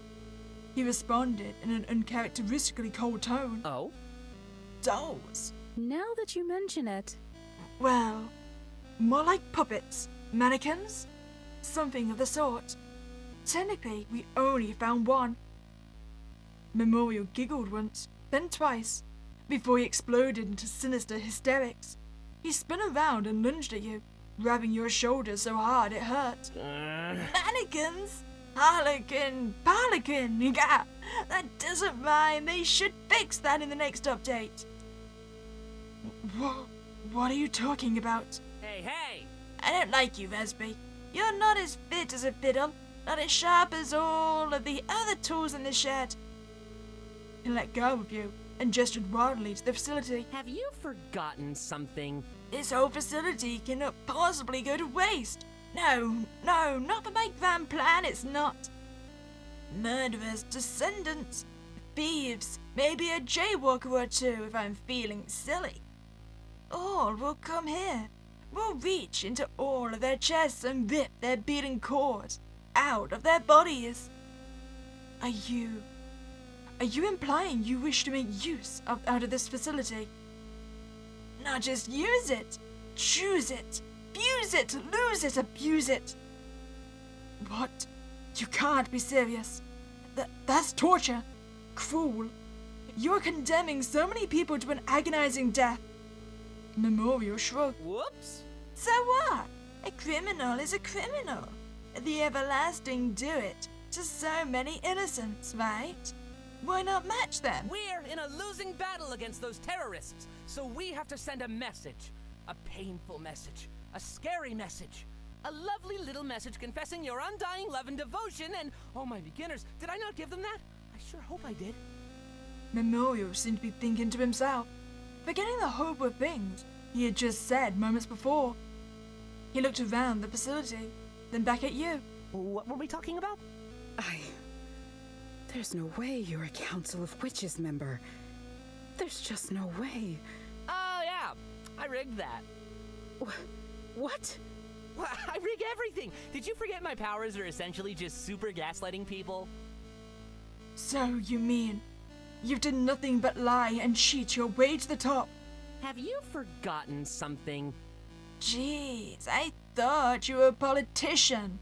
Shouldn't you be used to this by now? Man, I wish Buttons were here. They never interrogate me like this. I cannot allow you to go forth with this unethical, delusional idea. I will be discussing your transgressions with the rest of the Council of Witches. Oh, no, see? That's the fun part. I'm the Memory Witch. It doesn't matter what you tell them, or what they do. Their brains are clay in my hands. He started smashing his two hands together, simulating sculpting. Any bad thoughts or plans against me? A snap of my finger and suddenly they think I'm the most important man in the world. I get whatever I want. I might have even done it to you, and you'd never know. I mean, that would make sense why we willingly brought him here. You took a step back, now weary. Why are you telling me any of this? Because even if you told someone, nobody would believe you. You tried to retort back, but your voice was trembling. I'll stop you. I swear it. This is a misuse of your status and duty. You are a sick man who needs to be put in a treatment facility. Go ahead. Try and stop me. You can't do anything. You're just a simple raspberry witch. You were done. You dashed away and sped up the ladder, Memorial's laughter echoing throughout the camp. You needed to plan. You needed to stop this. You just weren't sure quite how yet. I mean, couldn't we have locked him down there, just like brought the ladder back up? I'm assuming he wouldn't know how to open it from the inside. I mean, there's probably a secondary escape route, but you know, it would have been entertaining. You know, you would think it'd be easier the third time. It's actually worse. You placed the legs into your bag and rejoined your friends. Each time I hear his irritating voice, it's like bees are stinging my ears or trying to do a horrible comedy routine. Aww. Wow, that was a lot of pressure on you, huh, Raspberry? Huh, you have no idea. Raspberry sighed, taking a second to sit down and lean against the wall. She was taking a break. You didn't blame her in the slightest. It's funny. When you center your entire life around one singular goal, it makes you feel like you actually have a purpose. But then, when you're actually there, it's like, oh, wow, this feels so empty. You think that as long as you always strive to do the right thing, things will work out, but the system is so flawed, and people can be so corrupt. Raspberry put her head in her hands, clearly venting out her frustrations after so long bottling it up. Raspberry! You've been doing a wonderful job, Raspberry. I may not have been around much, but you had enough kindness in your heart to save me. That's got to count for something, right? Did I, though? Huh? Yeah, like an hour ago. No, I mean, Strawberry, you spent so long alone in... Your breath hitched as Raspberry shook her head, choosing to start a new sentence of fixing the old one.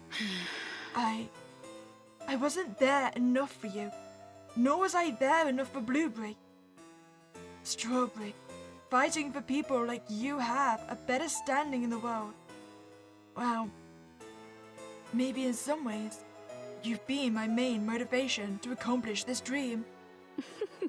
Blueberry, I couldn't be more proud to call you my friend. You're incredibly strong for everything you went through with your parents and your speciality. You see? It was your strength that made me realize just how important my dream really was. Girls like us shouldn't have to be ashamed of ourselves. But I feel like I left you both behind. When the apocalypse broke out, I realized that I was barely made a dent in the world. But I decided then and there, if I was going to accomplish anything in my life, it would be to protect my friends from Memorial. Raspberry, you didn't leave us behind at all. We've always been there. Sure thing. Yeah, are you kidding? We attended all of your debates, every ceremony, even those times you read books to kids at the parents' library. Yeah. I'm sorry, we're the #1 Raspberry fans. Everything will be okay. But even though you were busy a lot, we never held that against you. Yeah, we always thought that you were doing was cool as hell. You called me a nerd every time I made an achievement. That's how I show my love, by calling people nerds. Almost perfect. Truly, I don't deserve you to. Say, not to change the topic, but why do you think he keeps having us relive these memories? Who knows what thoughts lurk in the minds of that man? Ugh. If I had to guess, he's just screwing with us because he thinks it's funny. That sick idiot. Blueberry began cracking her knuckles. I'll kick your ass! Which is why we need to go and knock his teeth out. You and Blueberry reached her hand out to Raspberry. She took both without hesitation, getting herself back upon her feet.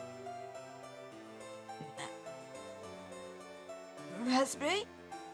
Sorry. Just speaking to myself. The three of you descended deeper into the hideout. As the last of you went past the door frame, it closed behind you automatically. The three of you progressed forward, already weary for whatever tricks this room must hold. Damn, it's trashed. Also, I'm just thinking there's only one body part left to find, right? The head? You knew this room. This is where it happened, after all. You thought you would be prepared for anything, absolutely anything. That was until you caught a glimpse of a familiar green cloak. Raspberry placed an arm in front of you. She adjusted her glasses, squinting her eyes at the figure. Excuse me. Who are you? I'm not sensing any magic from your form. Huh?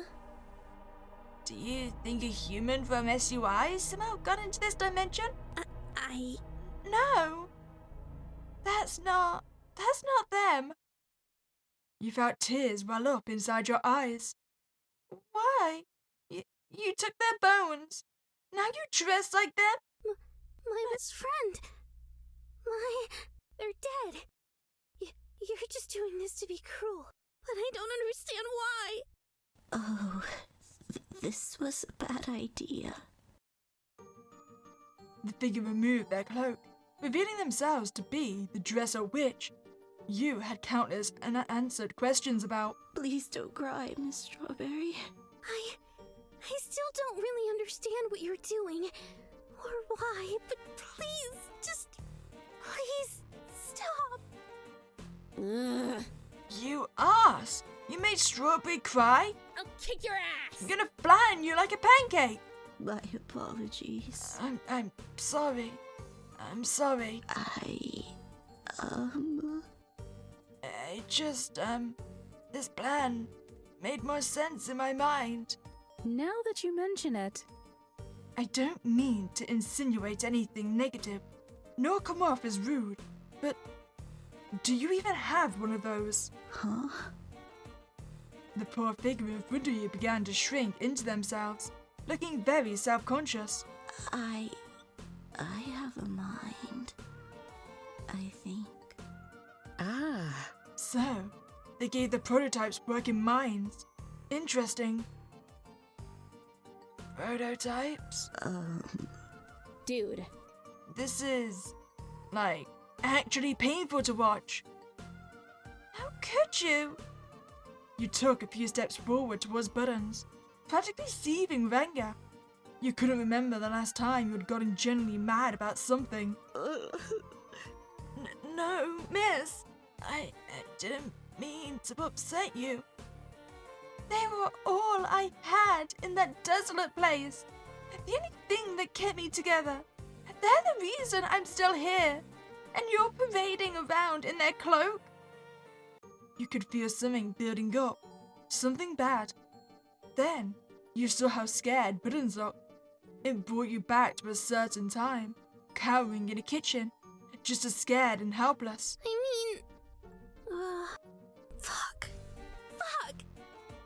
You took a few steps back, holding your face in your hands as you regained yourself. It appeared as though Blueberry and Raspberry weren't sure how to proceed with this either. They looked shocked. Understandable, considering you weren't the type to swear. You hated using swears yourself. You didn't even know how that managed to slip out. It's just that they would have said. You took a deep breath in, trying to compose yourself. Do you want a do-over, Buttons? Would that be okay? You nodded, a bit embarrassed by your display of perfectly normal and justified emotion. Oh, come on. You can't just... no, go on, just start over. We'll pretend that we didn't see that. Raspberry. Okay, I'll just exit the room and come back. Okay, I like Buttons. Buttons is funny. Is it gonna be like a plot twist? It's gonna turn out that Buttons isn't even the prototype after all. Buttons staggered out of the room, nearly tripping over their own feet as they walked out. You looked over, noticing Raspberry stifling a laugh. She was making those faces she knew she made when she thought something was really funny, but was trying to be professional. The three of you stood there in perfect silence, only for it to be broken by an annoyed groan from Blueberry and faint giggles from Raspberry. After a full 60 seconds had passed, Buttons emerged again, limping into the room with a neatly folded green cloak in their arms, and a human skull resting on top of it. There was a shift in the energy in the room. All three of you could feel it, and you had a feeling the next moves you were to make should be very carefully thought through. I went back into your bakery and got the cloak. Forgive me for wearing it. I like dressing up. Are we really entertaining this? Blueberry whispered, looking at Raspberry and you with a quizzical look. You looked over at Buttons.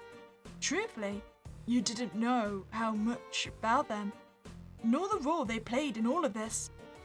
Whenever you saw them before, they always seemed so scared and uncomfortable around you. But now, they were so friendly. I'll just take that back now. Thank you. You smiled sympathetically, reaching your shaky arms out to take what was originally yours, until Buttons took a step back, clutching the items close to their chest. Wait, one moment. Miss Strawberry. I need to speak with you first. Please. You gave Raspberry and Blueberry an unsure look. Wordlessly, Raspberry grabbed onto your hand and squeezed it. I'm sorry about the forest. You squeezed Raspberry's hand in turn, resisting the urge to break down into tears once more. But I spoke with Mr. Memorial and... Miss Raspberry. May I ask you a question? All right. I suppose you may, but I cannot guarantee an answer. How is it that witches are made? Oh, it's a fascinating topic, actually. 3 or more witches, usually a member of the Council of Witches, perform this ritual where they extract matter from the remains of a previous life form in order to create a new one. Could the remains be anything, Miss Raspberry? Well, the more complete the remains are, the better. You couldn't perform it with just a singular hand or even just a brain. You'd need something a bit more. I see. Then, this might just work. Huh? Pause. Wait. Strawberry, is that why you brought the bones with you in the first place? Dude. We can't possibly bring a new witch into existence with memory as going on a genocidal rampage. Don't forget. After you get this skull, you'll have a complete skeleton. Mr. Memorial said that he would be willing to spare one more witch should you choose to come with us. That is to say, he would be more than willing to reincarnate your companion into a witch. But only if you leave with us. Now, you paused for a moment, uncertainty painted across your face. Well, yes, I did know about the ritual and maybe that is why I brought the bones with me. But I can't just leave Raspberry and Blueberry behind, Buttons. Surely you must understand that. Isn't there any way they could come along too? My apologies. I'm afraid not, Miss Strawberry. Miss Blueberry and Miss Raspberry were not extended the same invitation that you were. This is illogical. Something's not right here. I'll say, this whole mess is confusing. And what's your deal with Strawberry, anyways? She ain't got nothing to do with you. Buttons flinched, stumbling backwards. They started shaking ever so subtly before their gaze was returned to you. Miss Strawberry. Please. Please don't go. Please stay. Let me make things right. Your eyes drifted down to the skull, then back at your friends. Trying to remember how many endings I've got left. I think it's 3, right? 'Cause there's 6 in total. I think I've only found 3.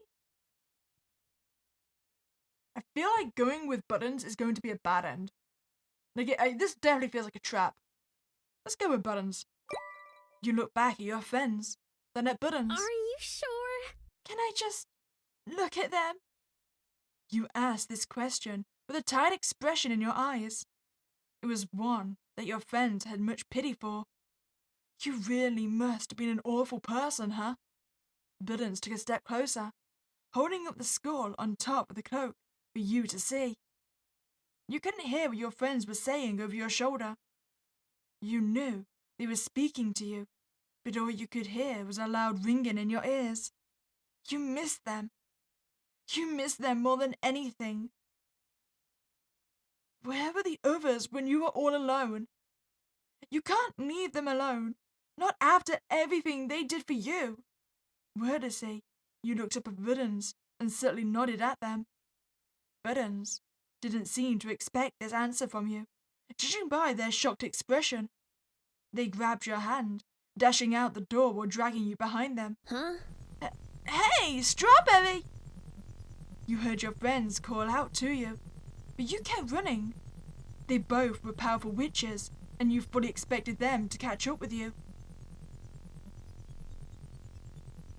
That was until Buttons pulled you off into a side room, where you seemed to have lost them in the chase. It was dark, only sounds being that your own erratic breaths. Buttons, are you still here? Did I just get shot or something? You felt something sharp stab into your neck. You couldn't breathe, choking on your own blood, as you felt it pour out like in waterfalls cascading down a mountain. Falling to your knees, you held on to your throat, desperate to stop the bleeding, to save your own life. Wasn't the whole point of this to save your own life? That's what you get for being selfish, you thought to yourself. You deserve this more than anyone. You collapsed onto the ground as the lights flickered, finally illuminating the room as the light in your eyes faded. Oh, Buttons! I am so sorry. Please forgive me. It was the only way. Please don't hate me. I didn't want to do this.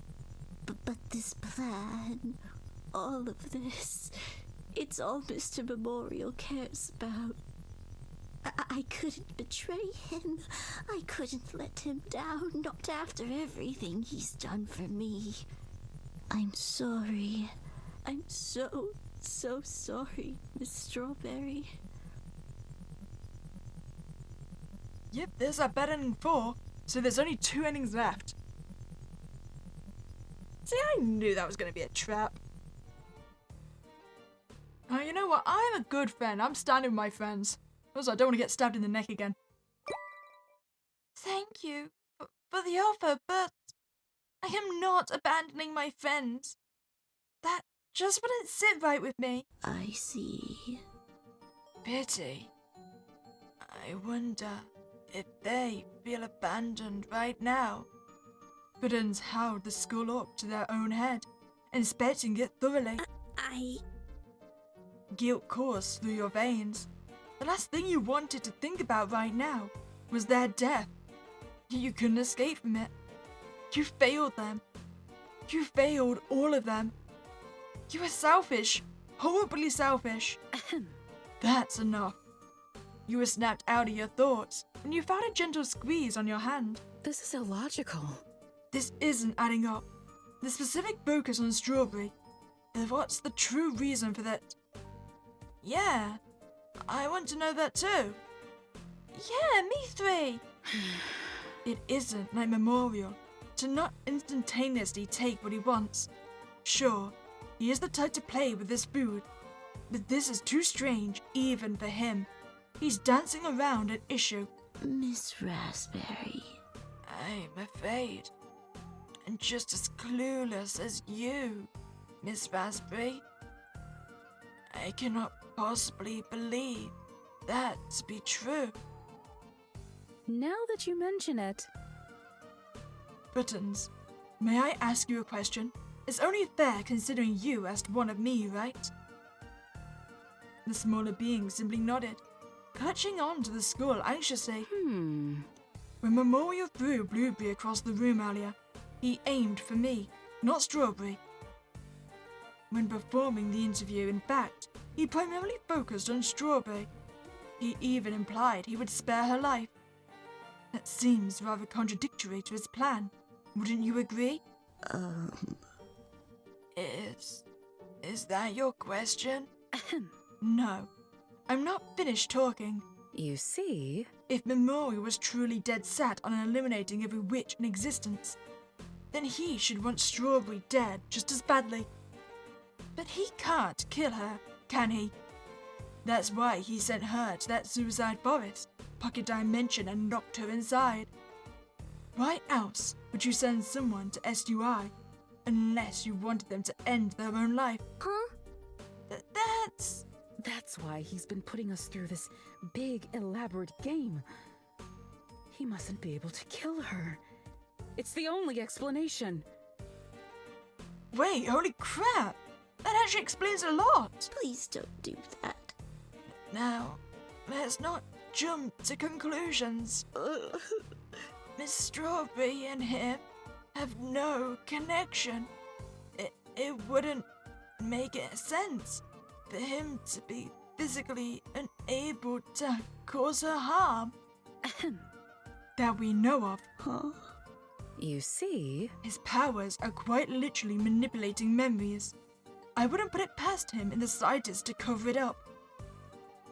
Hey guys, he's not here right now, right?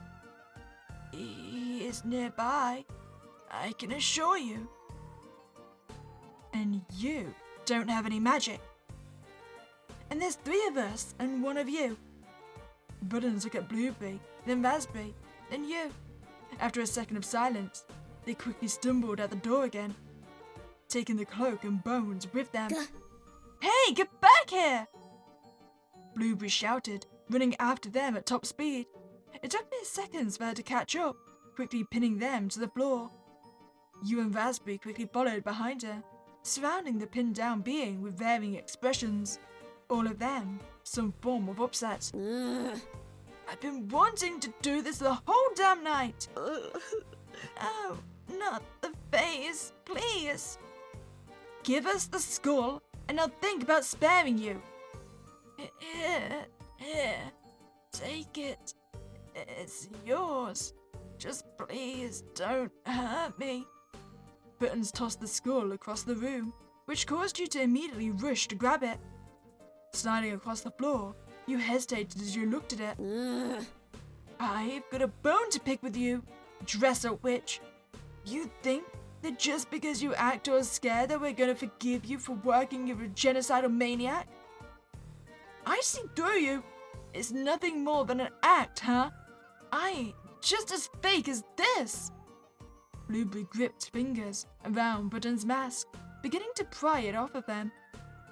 Stupid mask! They ripped the tragedy mask away from their face, breaking it into tiny pieces on the floor the very second you grabbed a hold of the skull. Oh, she really was the prototype. You can't keep coddling them, Miss Bakersfield. It was just slices of pie. I don't see what the big problem is. They look so curious. I didn't see the harm in indulging that. The beings here are made to be used, not to indulge. When we finally have control of everything, they will replace every last witch in the role they fulfill. If you give them substances infused with witch cores, it could, well, I'm not sure what it would do exactly. They aren't supposed to have souls. What would happen if you spoon-fed bits of existing souls to them? I need to run some tests. Oh, no you don't! You give 0 to me, not the other way around. Ah, that is where you are wrong, my dear. I let you overlook their development, but it was rarely ever quiet underground. You've heard many sounds in your short existence. Banging, clattering, yelling, begging, pleading, mechanical whirring, chewing, ripping, dripping, and more things you hadn't quite learned the words for yet. You'd long since grown used to the distant screams coming from rooms that your creators had forbidden you to enter, and to the echo of unhinged arguments that constantly reverberated through the halls. However, today was different. Today was different, and you could feel it. You could hear it. You heard something new, yet you believed you knew the word for it. Shattering. The sound of porcelain colliding with the floor. You will just have to take a single step forward, albeit a tad clumsily.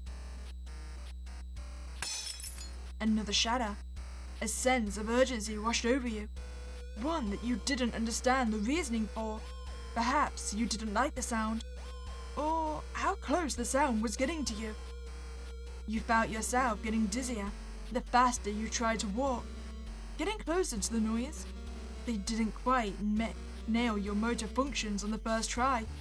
You didn't mind stumbling and limping to get where you needed to go, but now it was proving to be a rather large inconvenience. You just wanted everything to be okay.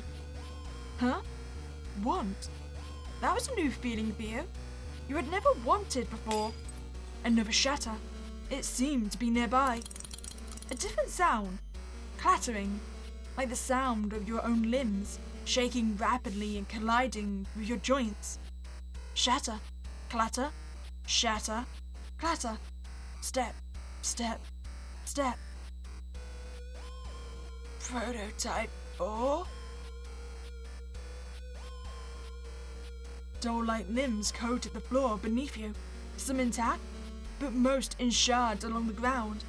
A thick black ooze began to coat your feet. Something they must put inside their later prototypes, you presumed. You shuddered as you instinctively tried stepping out of the mess. Looking up, you noticed the fourth prototype holding some sort of long pipe.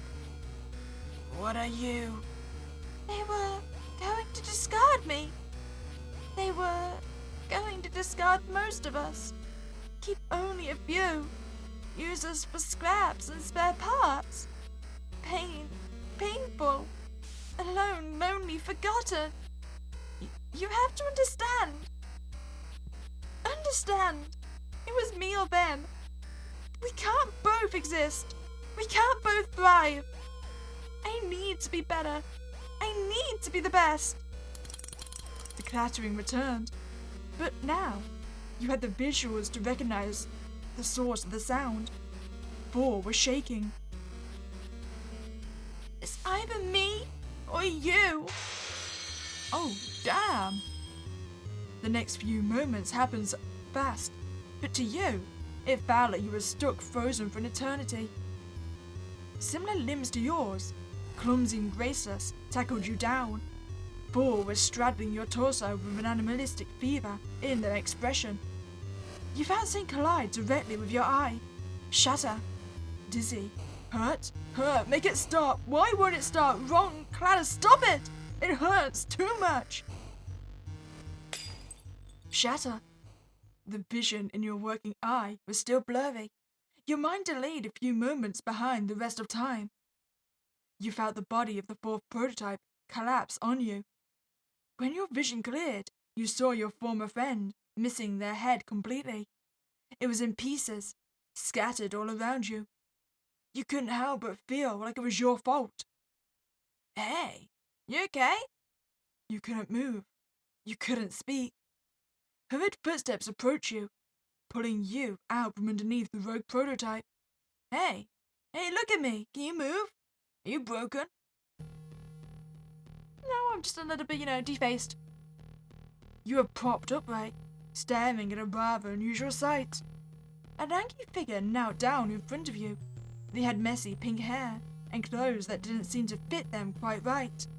The skin around their face, well, it would be more accurate to describe it as a lack of skin. You moved your head slightly, looking up at your savior. Phew. So you can move, that's good. I think I landed on the name Memorial. Better than Brainy or Memorial. You're Zero, right? Cherry told me about you. At least, I think she did. My brain's been a bit scattered as of late. I'm sure you must know how that feels, huh? You opened your mouth, but no words came out. Ah, gee. Look at the mess they made. This isn't looking too good. Knowing Gears, he's not going to be happy. Gears, your creator, the inventor witch. Crap. This isn't just a pickle, it's a whole broken pickle jar. Multicolored pickles. Pickles with spots, pickles with stripes. All sorts of pickled mayhem. That didn't make a lot of sense, did it? I really am losing my mind by using these powers so much, aren't I? Thank you. Something about Memorial's face seemed to soften for a second, although it was a tad hard to tell, given the lack of expressive features. Ah, well, I can't let anything bad happen to you now, can I? No, you didn't deserve this. Don't worry, I'll come up with something. If they see that you're the last one standing, you'll surely be blamed for the carnage. Carnage was a new word for you. The immediate word association ran rapidly through your mind. Carnage. Clatter. Shatter. You stare. You stared down at your hands. Your eye wandered towards the bodies on the floor. Panic flooded your mind as the sounds seemed to repeat themselves, getting louder and louder, until they were deafening for the first time in your existence. You felt your body begin to overheat. You didn't know you were even capable of that. It was an unsettling warmth. It felt wrong. You felt wrong, unable to regain control. Hey, stay me. Zero! You tried to force your vision to focus back on the one speaking to you, but it felt impossible when the world seemed to be blacking out around you. It's okay. I'm going to make all of this go away, alright?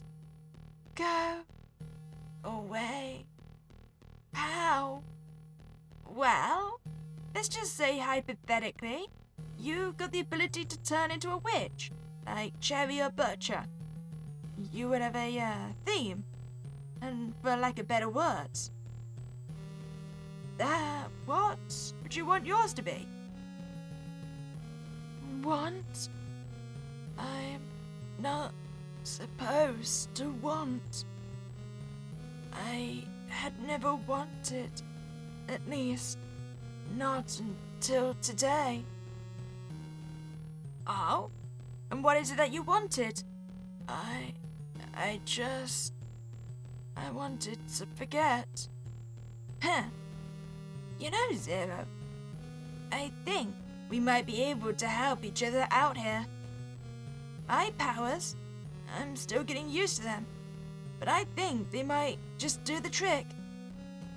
I can manipulate memories. I can make people forget, make people remember. I can change their memories to something horrible if I wanted to, and they would believe it to an undeniable fact. However, I can't seem to get myself to forget something that has happened to me, no matter how hard I try. It always slips through the cracks of my magic.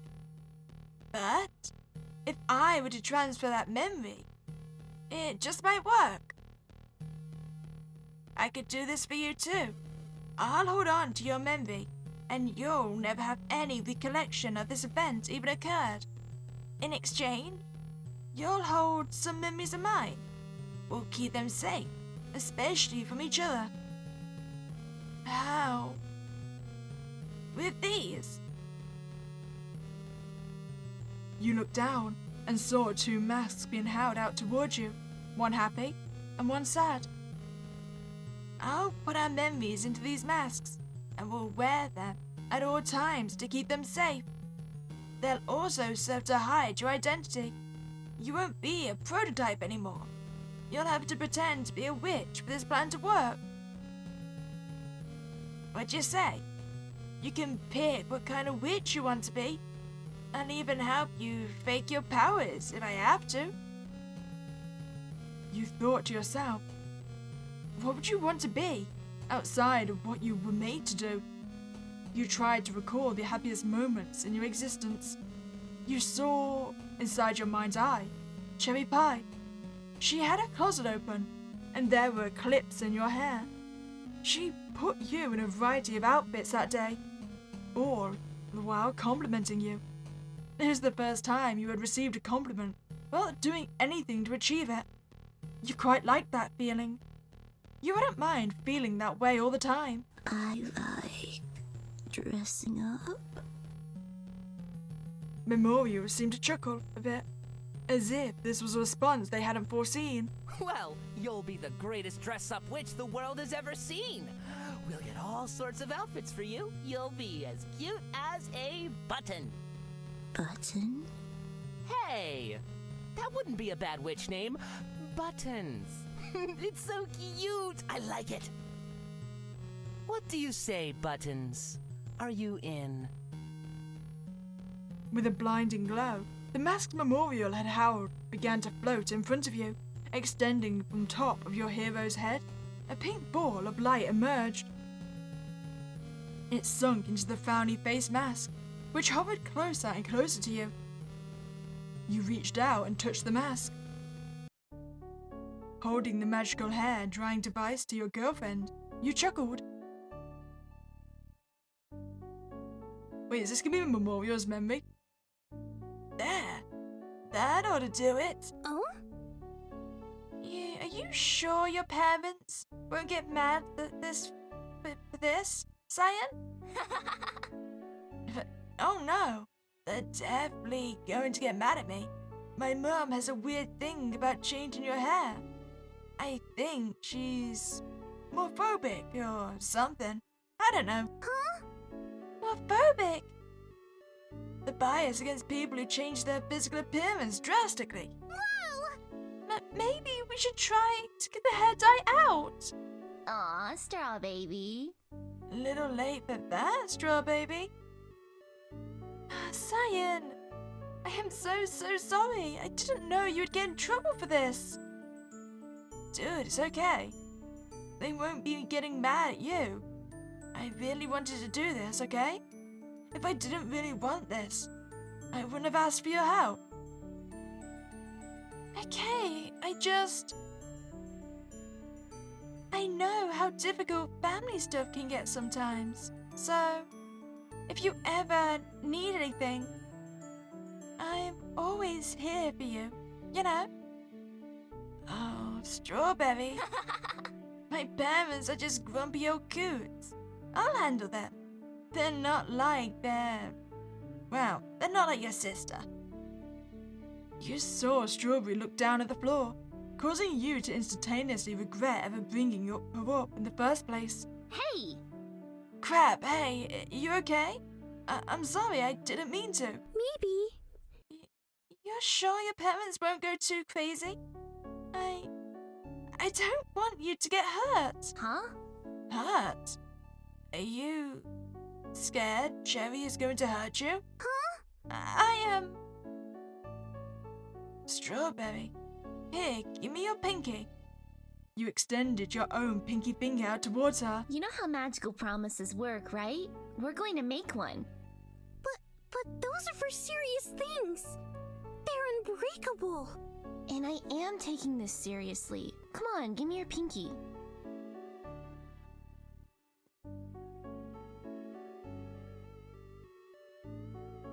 You watch the anxious girl hesitantly extend her pinky out to you.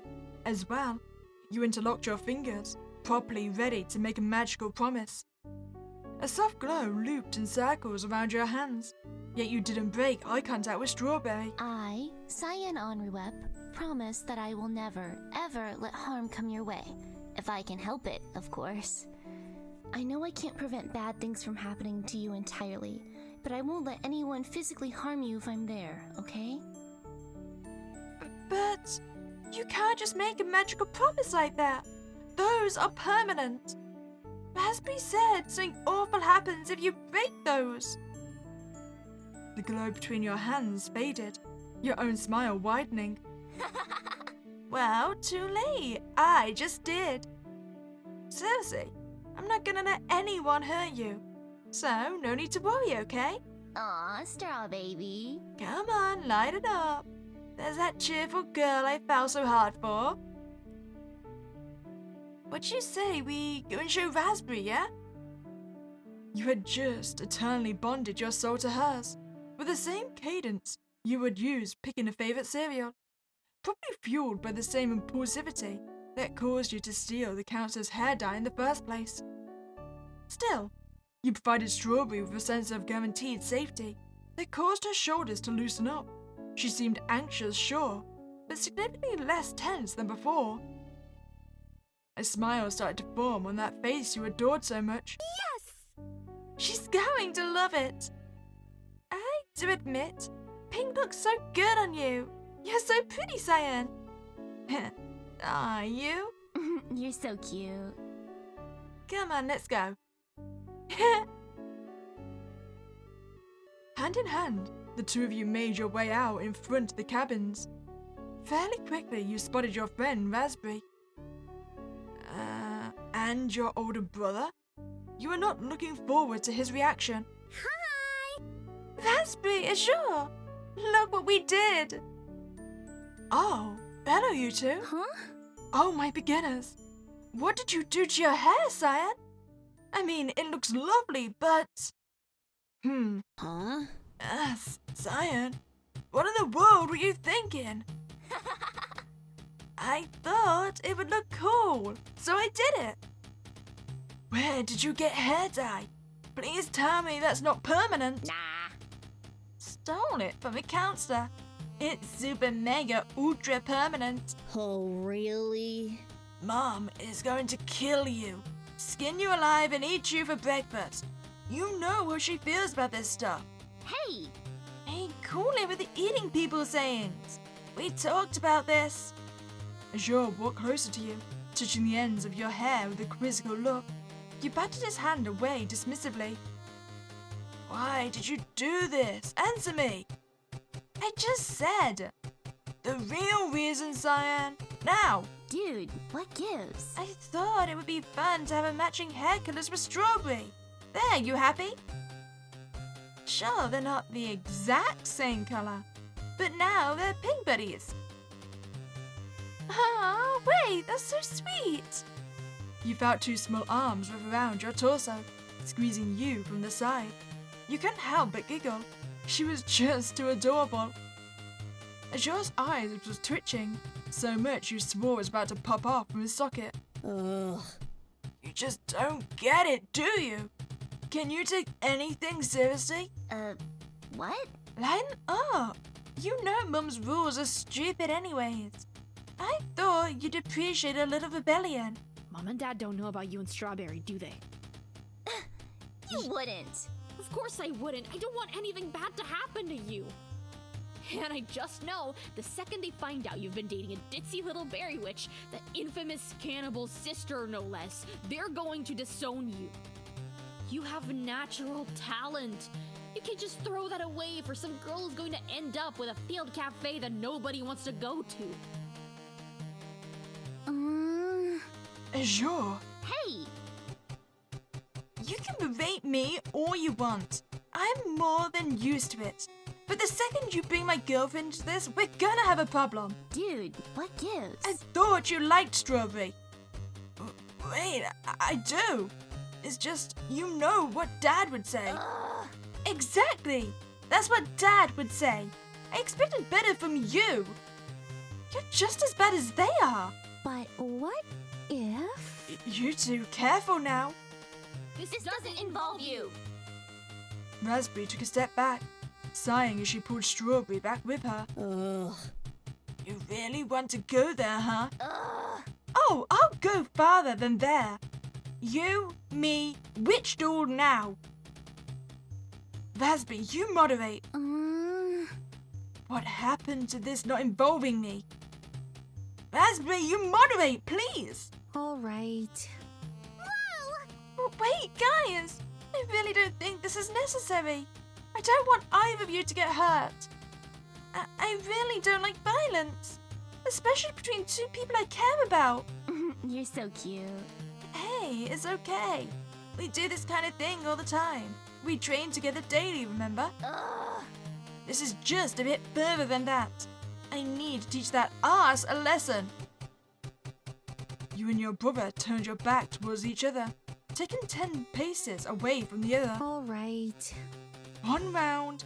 The aim is to disarm or knock down, not to kill. Hitting any buildings or passerbys will get you disqualified.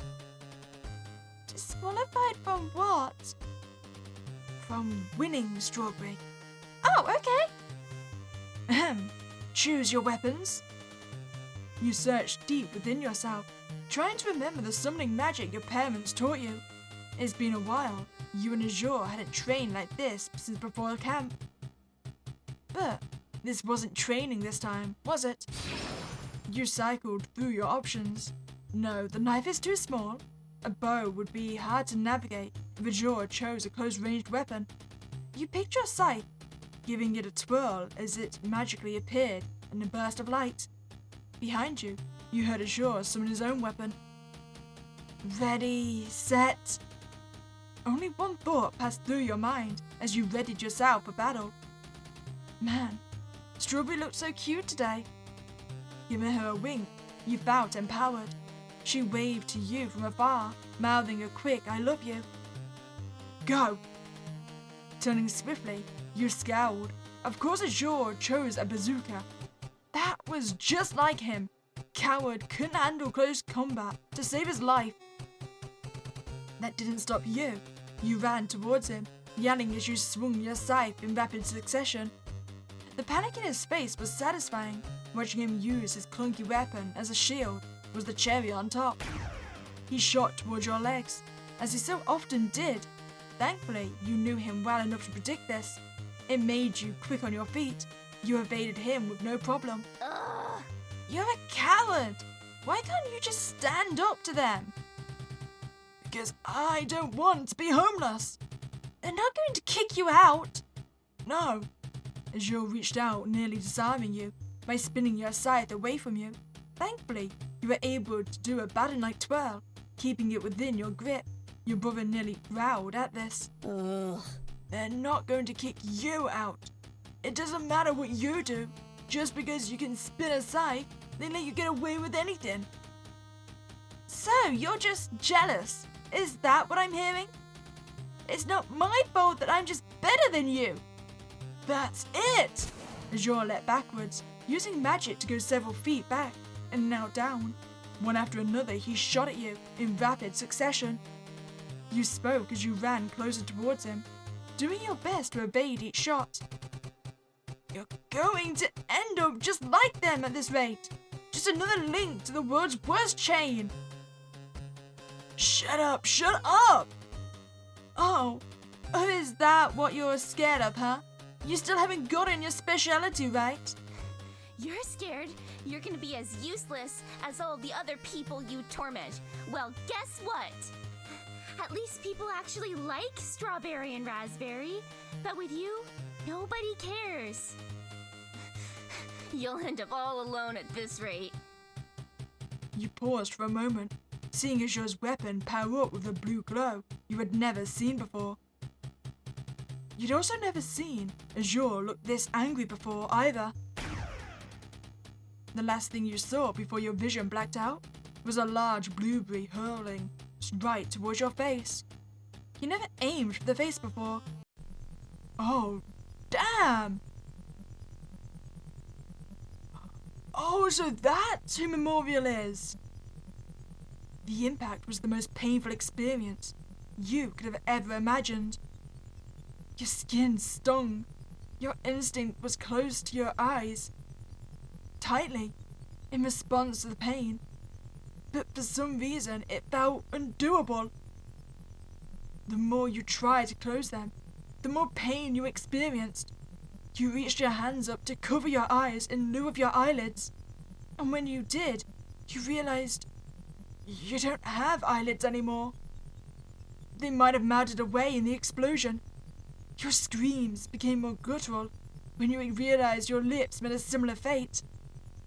Your ears began ringing as you collapsed to the floor.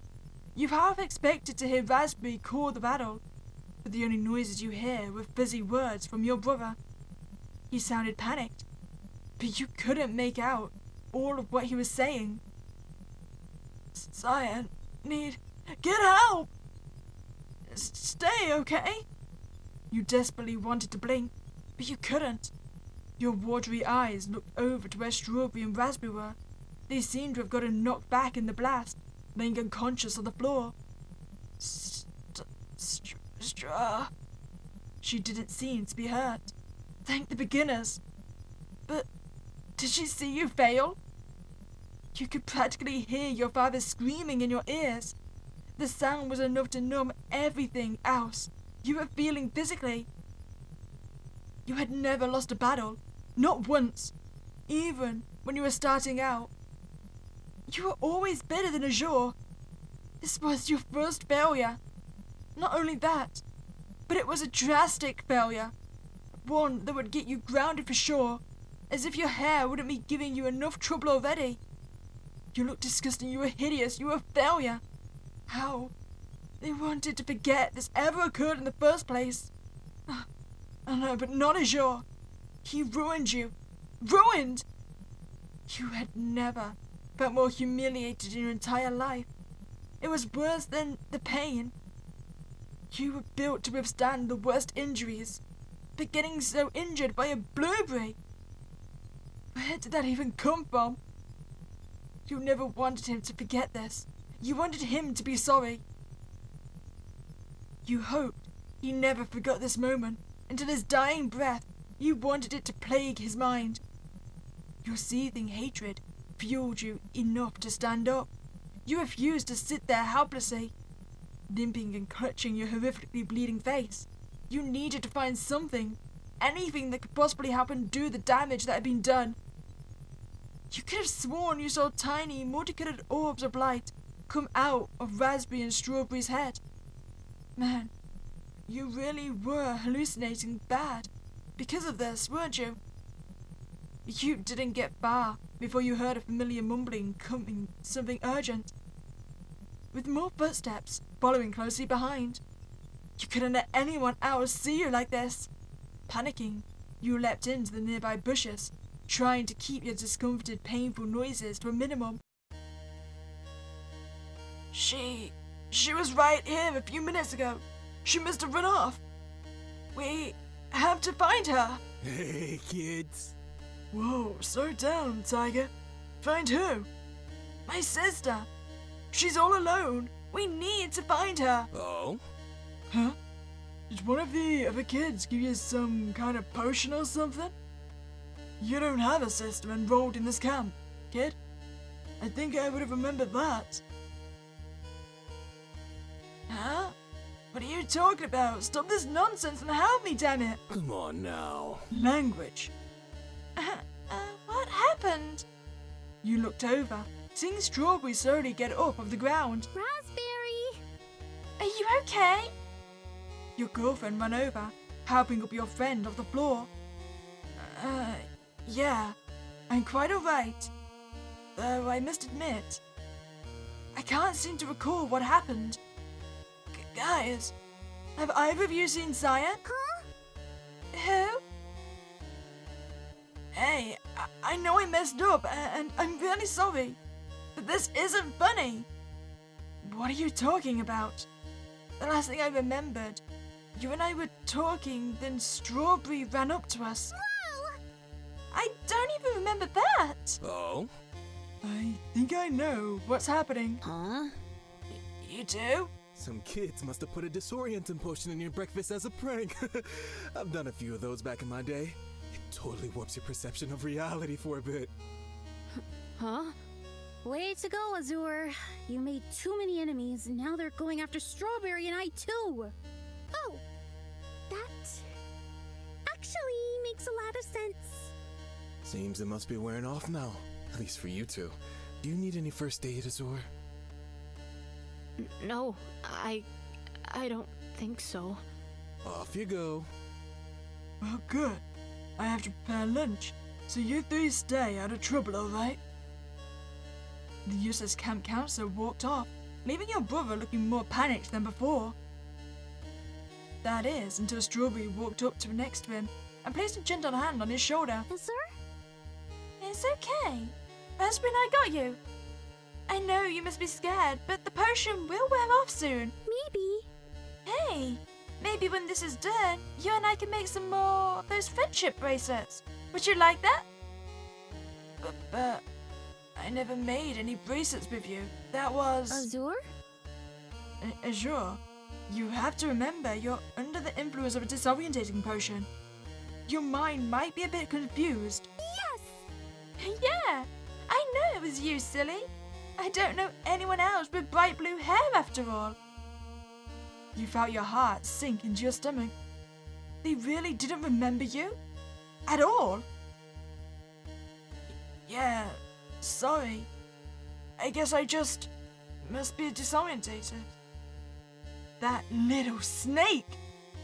You watched in agony as the three closest people to you walked away, chatting casually, as if none of this had happened in the first place. You couldn't face them. Not like this. Especially when Raspberry and Strawberry seemed to completely forget your entire existence. You limped away, sucking up your pride.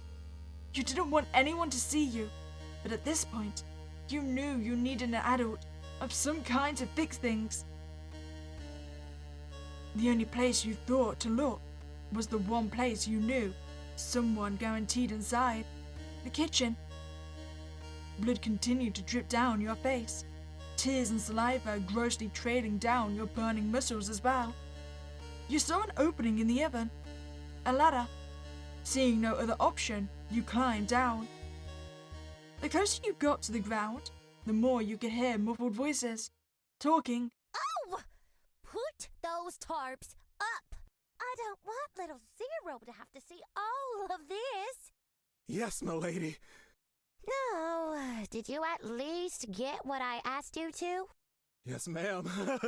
I brought down some of the bracelet rope just like you asked. Perfect! You climbed down, fully seeing the scene laid out before you. A rather eccentric woman next to Butcher threw her arms around a giant doll. Now we can make friendship bracelets together. Isn't that lovely, Zero? Friendship bracelets? Please, can I just take a bite? Just one of your fingers. That's all I need, Miss Cherry Pie. That was Strawberry's sister, the infamous cannibal who was part of the everlasting cult. What was she doing underneath the summer camp? Oh, hush now. We'll be having none of that. You'll get your daily slice of pie, but that's it. You took a step backwards, accidentally hitting the ladder you just climbed down with a loud clang. The three beings looked over at you instantaneously, and you got the sudden suspicion that you really weren't supposed to be here. Oh? Butcher, can you take Zero back to Lemon and tell her to look after them, please? It seems we have a visitor who's in pretty poor shape. Yes, Miss Cherry Pie. Anything for you. Your camp counselor took the doll away, although the doll wouldn't stop staring at you as they left. Hi there. Hey now, Sugar Pie. We ain't gonna hurt ya. What happened? Mm-hmm. I'm afraid I didn't understand a word of that, Pumpkin. Silly me.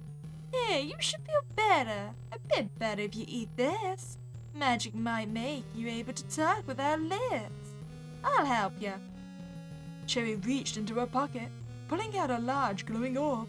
She hummed a tune casually as she walked toward you, prying her mouth open and forcing you to bite on it. It tasted oddly sugary, something you weren't expecting. You wanted to be disgusted.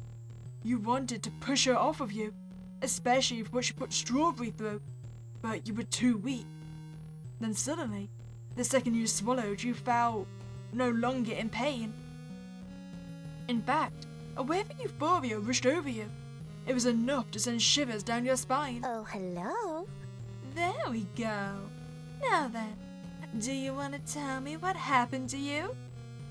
I was shot in the face by my brother. And now nobody remembers me. Not even my own girlfriend. Poor thing. Oh dear. That must be a pretty nasty curse you got there, huh? Huh? Curse? Well, sure. I can practically smell it from here. Oh, shoot. Geez, have the schools really not been teaching y'all about curses? You see? Curses are magical ailments that can't easily be gotten rid of or healed. They're usually the result of a misfired spell, but they're always fueled by incredibly strong emotions like hate, fear, or love. Poor thing. Not all curses are bad, but it looks like you got yourself a nasty one. Did my curse make them forget? Well, it's hard to say, sugar. The woman before you knelt down slightly, dusting off your shoulders. She looked at you with a plethora of concern in her eyes. You weren't going to lie. You didn't expect someone so horrible to be so sweet to you. I can sense a great deal of magic inside of you. Say, this might be a weird question. Did you happen to get your speciality recently? The last time I felt something this strong was when my sister got hers not too long ago. Cherry's smile quickly turned bittersweet as she said that, but she still gave you her undivided attention. How would I know? It's funny, but you just kinda know. Something happens and snap, it clicks with you. You see? Sometimes they can form after traumatic events. You know, an unfortunate way to get your speciality, that's for sure. You might want to prepare yourself for drastic physical changes. On top of this, it's pretty common in these circumstances. Huh? You're starting to freak me out, lady. Now wait one moment. Wait. Where do you think you're going? Ugh. I know you. I know what you did. Why are you here? I think I might be able to help you. I can't fix things, but I can make them a little less hard to deal with. So, will you come with me, or go back out there, faceless, with no one who remembers you? You weren't sure why exactly you went with her, but from then on, you weren't yourself anymore. Cyan was nothing but a forgotten memory. You were someone else entirely. You could feel it. As the voices of the past started to fade, you became acutely aware of your present situation. You had already gotten so used to the familiarity of a comfortably warm body in the memory, a beating heart, even the sensation of breathing. Now, you were feeling so distant, detached from yourself, stuck in a cold porcelain shell. You had never felt so many overwhelming feelings before. You had witnessed a childhood that wasn't yours. Friends, loved ones, enemies, people you felt so strongly about. Yet they were not yours. Was anything yours anymore? What exactly were you? After a few moments, it occurred to you that the mask you had touched moments ago was now fitted over your face. And you couldn't recall a thing about yourself or what you were doing there in the first place. You just felt wrong. You looked up at Memorial, noticing his new mask as well. He seemed different than he was before, but you couldn't quite figure out how. In his hands he held a garbage bin, with the lid secured firmly on top. Buttons, you're awake! I guess I must have had more memories than I thought. Was as stiff as an elephant, yes I was. Did we do it right? I feel different. Oh, I know what you mean. I feel different too. I've never felt more disgust my entire life.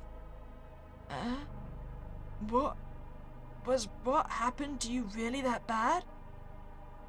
You supposed you didn't want to know. Witches are horrible, selfish people. All of them. It wouldn't have happened had they thought of someone other than themselves for once in their lives. Why make something just to discard it without a second thought? Why go through any of this? What's the meaning of it all? Is there any meaning? Are our specialities, do they actually matter? Does our fleeting existence matter? If there is nothing waiting at the end? Sir, I don't understand.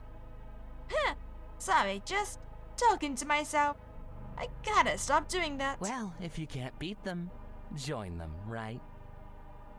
I might need your help with one more thing, Buttons. But don't worry. I'll keep you safe, okay? Those disgusting pigs don't deserve you anyway. They should die and rot. They should. All of them. Every last one of them. Wow, we sure did fail as a society. Maybe it's time we go back to square one. When the echoes of the past ceased, Blueberry gasped, quickly jumping backwards off her buttons. She started breathing heavily. You had never seen her look so scared before. Buttons struggled to get up off the ground, turning on their heel to make their escape. Oh, no you don't. You saw Raspberry stomp her foot down. Without warning, vines shot out from beneath the floor. They trailed from her heel to Buttons like a heat-seeking missile. Restraining Buttons was proving to be a very easy task to accomplish. You got what you wanted. Please, just let me go. The sounds of clattering could be heard as Buttons started to visibly shake. Please don't do that. I didn't want to remember that. I wasn't supposed to remember. I wasn't supposed to. Blueberry continued to hyperventilate. Without a second thought, you rushed to her side, giving her a concerned look as you grabbed a hold of her hand. Hey, Blueberry, it's okay. You felt Blueberry rip her hand out of yours as she began to back herself against a wall. It was an accident. I didn't mean to. When you all just forgot her, I didn't know what to do. I was a kid. I wanted to believe that you were telling me. That memory was a lot, even for me, but it doesn't change the fact that you're still my friend. We can work through this. I know we can. But I did something horrible. I can't live with myself like this. You cannot live a life without hurting another person. You were a bit taken aback by Raspberry's words as she approached you two, placing a hand on Blueberry's shoulder. Huh? I don't understand. Believe me, being a politician, I've hurt countless people. It doesn't feel good, not in the slightest. You wish that you could help everyone, or at the very least, you wish not to cause any harm. But that's just not realistic, unfortunately.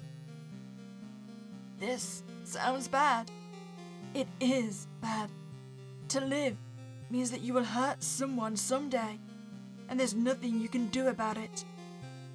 But what really matters is striving to do your best every day. As long as you can own up to your mistakes and strive to move forward, that's really all you can do. That's the difference between a good person and a bad person. Memorial is making this everyone else's problem. But you chose to be better yourself after it. Frankly, we both love you, mistake and all. After Cyan left, I couldn't get her out of my mind. To think this is what she became, You all started confusing me for her. Your brains must have tried filling in the gaps of her absence, huh? I should have just trusted my gut, but I thought, Cyan, she really was everything that I had ever wanted to be. She was funny, confident. She did what she wanted, and she asked questions later. Everyone liked her. She didn't even need to try. They just loved her. The way she was. Do you have any idea how badly I wanted that? So you adopted her persona as your own. Does this mean that the you we know isn't you? That you were just trying to be like Cyan? No. Yes. The second I got home after that trip, I told my parents I had got my speciality. It went how you would expect it to. But Strawberry, when you and your mum decided to take me in for a little bit, before I joined the circus, I started to get more comfortable branching out, exploring myself and my identity. Even if all my actions were based on what I thought she would do, they're still my actions. It's still me. And I'm happy this way. Happier than I was pushing everything down like Azur did. Well, I know we can't change the past, but it really isn't my place to forgive you, and not based on what happened, but I'm at least happy you don't have to shoulder all of those emotions alone anymore. And if this is how you want to be or act or present or whatever, it's still you. It's like Raspberry said. We love you no matter what. Your soul is good. It really, truly is. Nothing you could change about yourself would ever make me think otherwise.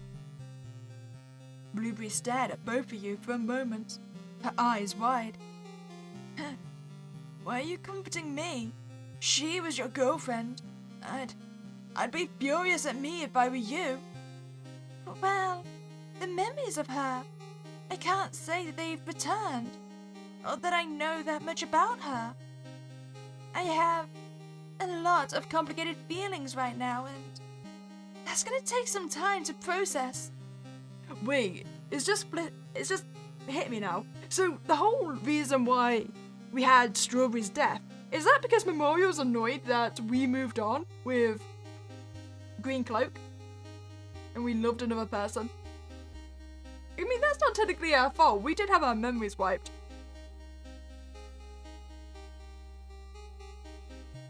But I'm still treading water because I have to right now. If I had the capabilities to help someone who's about to drown, I will always help. If you can be strong, then I will too. Let's talk about this more when we get out of here, okay? Yeah, I'd like that. I would also like to join this hypothetical discussion later. But right now, we have a captive prototype and no clear plan. That was so beautiful.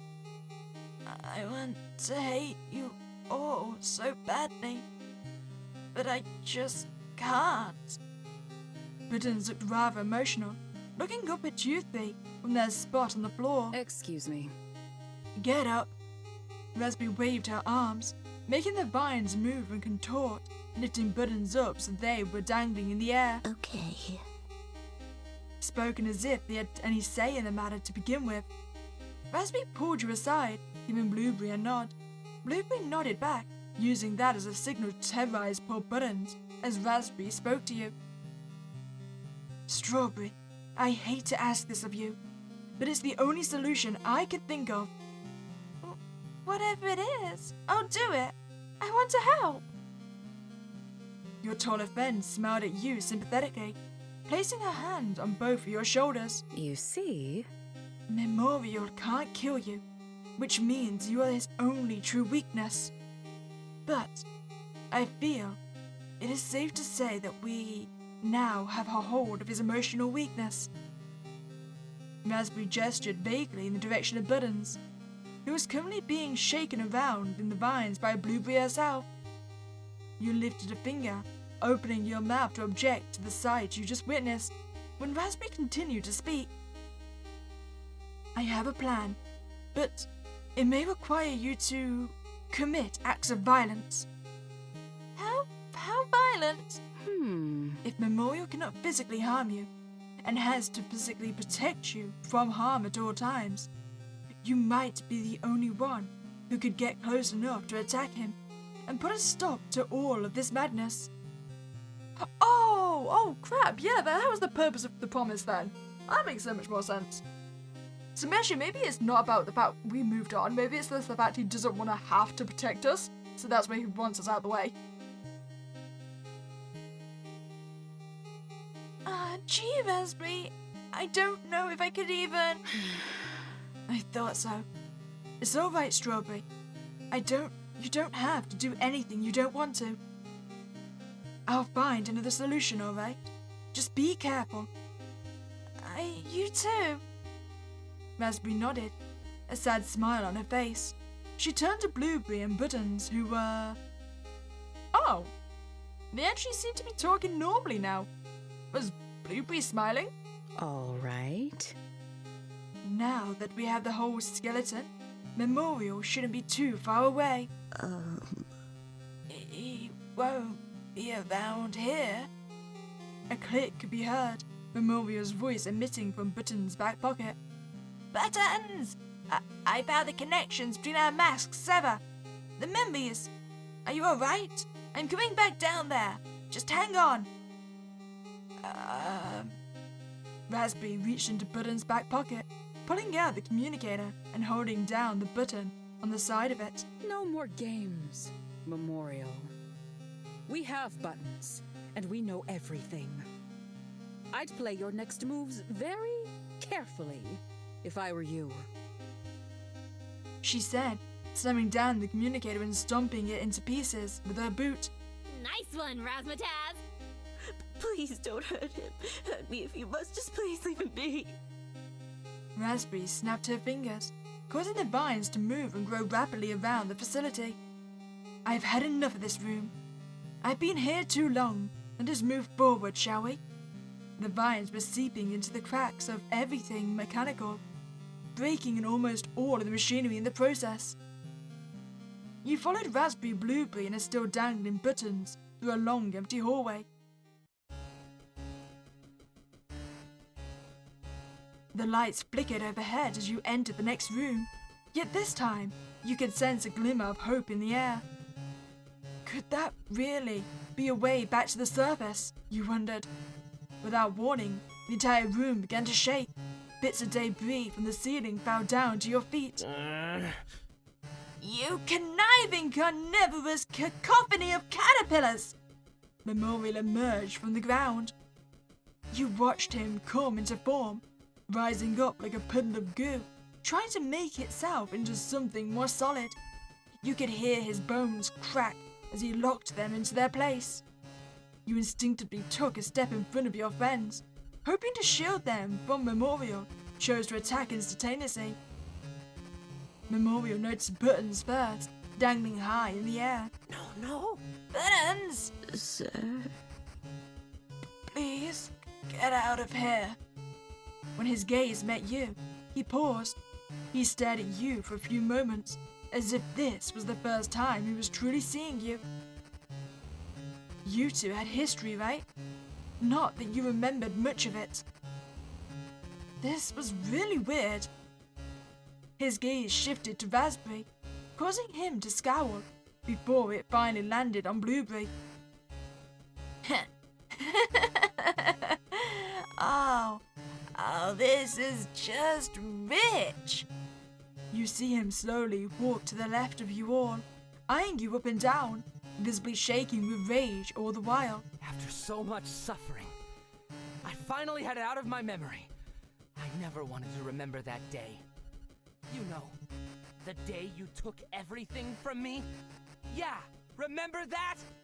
You took my looks, my personality, my friends, my whole life! When Memorial got directly to the left of your group, he summoned his scythe. Blueberry acted before he could, however, throwing one of her signature bombs in his direction. Memorial batted it away before it could even go off, staggering backwards. Ah! You two better get out of here! I'll deal with his whiny ass! Not alone you won't. Raspberry clicked her heels to the ground, summoning a bunch of vines in attempts to tangle up Memorial before he could respond. Oh, I see how it is. Trying to pull one of my stunts, are we, Blueberry? As the smoke cleared the room, you noticed the faintest cracks begin to form along Memorial's mask. He stood there, intertwined within the vines, before breaking loose from them all at once, an incredible display of strength for someone who didn't look the part. Memorial cracked his neck, rolling his shoulder blades, then readied his scythe. He darted forward, going for the attack. Blueberry rolled out of dodge, and using one of Raspberry's destroyed vines, pulled hard to trip up the maniac. Memorial got up quickly, groaning out of frustration as they threw their scythe at Blueberry. Raspberry clapped her hands together and blocked the scythe with a wall of vines and berries that grew in front of Blueberry. Memorial stomped the ground, causing the room to shake and make Raspberry lose her footing. Wow, Raspberry! How true to justice you are! Even after hearing how your friend has lied to and deceived you your whole life, you still defend her. How sweet. Ugh, it makes me sick. I'm sorry, what? Dude, leave her out of this. This is between you and me. Sure, I messed you up bad with the accident, and I'm so sorry for that. But that doesn't give you the right to play the victim after everything you've done since then. Play the victim? My life was amazing before you ruined it, Azure. I will never forgive you for what you did to me! Look, Memorial, I'm sorry for what happened on that day, and you have every right to hate me. I hated myself for it for a long time. But I did try to help. I really did. Well, you failed! I know. But we aren't the same as we were on that day. At least I didn't go trying to murder everyone because of it. I'm not gonna let myself go down that path of misery anymore. Whether I'm forgiven or not, today I get to live! And nobody tells me otherwise. Blueberry tossed a bomb towards Memorial, who effortlessly swatted it away from him. It hit a pillar of sorts, causing the room to rumble and shake. You looked up, noticing the cracks forming as part of the ceiling came hurtling towards you at top speed. Memorial had a flash of recognition in his eyes. He ran over and grabbed you by the waist, jumping out of a dodge to barely in time before anything could crush you. He set you down to the side as gently as he could while he was seething with rage. You stay out of this! During the carnage, the fight, you noticed buttons wiggle and slip from Raspberry's vines. They made eye contact with the two of you and panicked, starting to run away in another room. Buttons, go! Run, I'll find you! As he was distracted by that, however, he failed to notice one of Raspberry's vines charging at him. It wrapped itself around Memorial's head, squeezing until the shatter could be heard. He struggled at first, then ripped the vines off with ease, leaving behind a face with no mask. Is this what you wanted to see? Gaze upon the consequences of your actions. The negligence and anger that never left me. It It's your fault I'm cursed. Reap what you have sown. You followed Buttons in order to stop them from escaping. They were the only other leverage you had, and you really weren't good at fighting. You chased Buttons down a long hallway. Buttons, stop! Sorry, I'm so sorry, they said, turning on their heel and pulling out a pair of scissors. You screamed, ducking as they tried to stab you in the throat. I don't want to hurt you. Buttons continued to make swings at you. Thankfully for you, they were a bit slow, and not the best at aiming. You grabbed a hold of their arm with the scissors, almost collided with your neck. Without thinking, you grabbed their other wrist, slamming them against the wall with all your strength. You heard something crack. You grabbed the back of their hair, slamming their head into the wall again. This time, you heard something break, seeming to snap out of it. Maybe whatever that was, you gasped, letting go of them and taking a few steps back. I'm sorry. I don't know what came over me. I just... It's alright. I don't blame you. You saw them fall to the floor, dropping the scissors beside them. You kicked the scissors away out of fear, clearly still running on some sort of fight or flight response. You turned your head as you heard the sound of footsteps running towards you. What were you even supposed to do in a situation like this? Which do you think is the good end? I mean, I think half of them is going to be the good ending, right? Why don't we just hide? You looked down, absolutely shocked by what you just did. You felt so out of control, like a part of you had finally snapped and chose to prioritize survival. You scurried to find a hiding spot, quickly tucking yourself behind a corner as you heard a familiar voice. What is going on? Sir? Buttons? Buttons! I'm sorry, sir. No, shush. It's okay. It's okay. Come here. I've got you. I can't move. You're going to be okay, Buttons. I can't lose everything again. Sir, you're all I have. You hesitated, never having seen Memorial so gentle, or emotional, or scared. You felt like you were intruding on something that you weren't supposed to be seeing. Strawberry, where is she? She still has the bones she could... Wait. Please, don't go. I don't want to be alone right now. You saw Buttons weakly gripping onto Memorial's sleeve. Are you safe to carry? Or will you break? You saw Buttons shake their head solemnly. Okay, I'll stay right here with you. Thank you. You saw them speak to each other in hushed whispers. What was taking Raspberry and Blueberry so long? Wait. You paused your train of thought, noticing a large garbage bin tucked away next to you. You swore you've seen this garbage bin before. It was the same one Memorial held Buttons' memories. The one with the fragmented prototypes and... the pipe! A weapon! You quickly lifted the lid off the bin, trying hard not to bring attention to yourself. You thanked the beginners that neither of them would be able to see you from this angle. Memorial's back was faced to you. You tiptoed over, pipe firmly in both of your hands. You paused, seeing Buttons' hand reach up and hold Memorial's cheek. What would Mama do, you wonder? Oh, we don't get a choice. Apparently Mama would hit him. You swung the pipe back, then swung it again directly into the back of Memorial's head. He fell over on top of Buttons, making a startled noise. Hit him again. You sat on top of both of them, beginning to beat Memorial over the head, over and over and over again. He attempted to get up, to shove you off of him, but he couldn't. Mama would do what was right, even if it was painful. doing what's right meant involving yourself in what you hated most, violence, and letting your friends get hurt. You thought back to the promise the two of you made. Was he not fighting back because he couldn't? If he could, would he? Again and again. Why do you have to do this?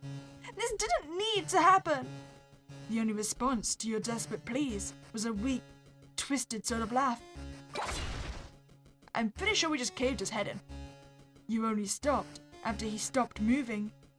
Slowly getting off, both of them, you stared down at the mess you had made.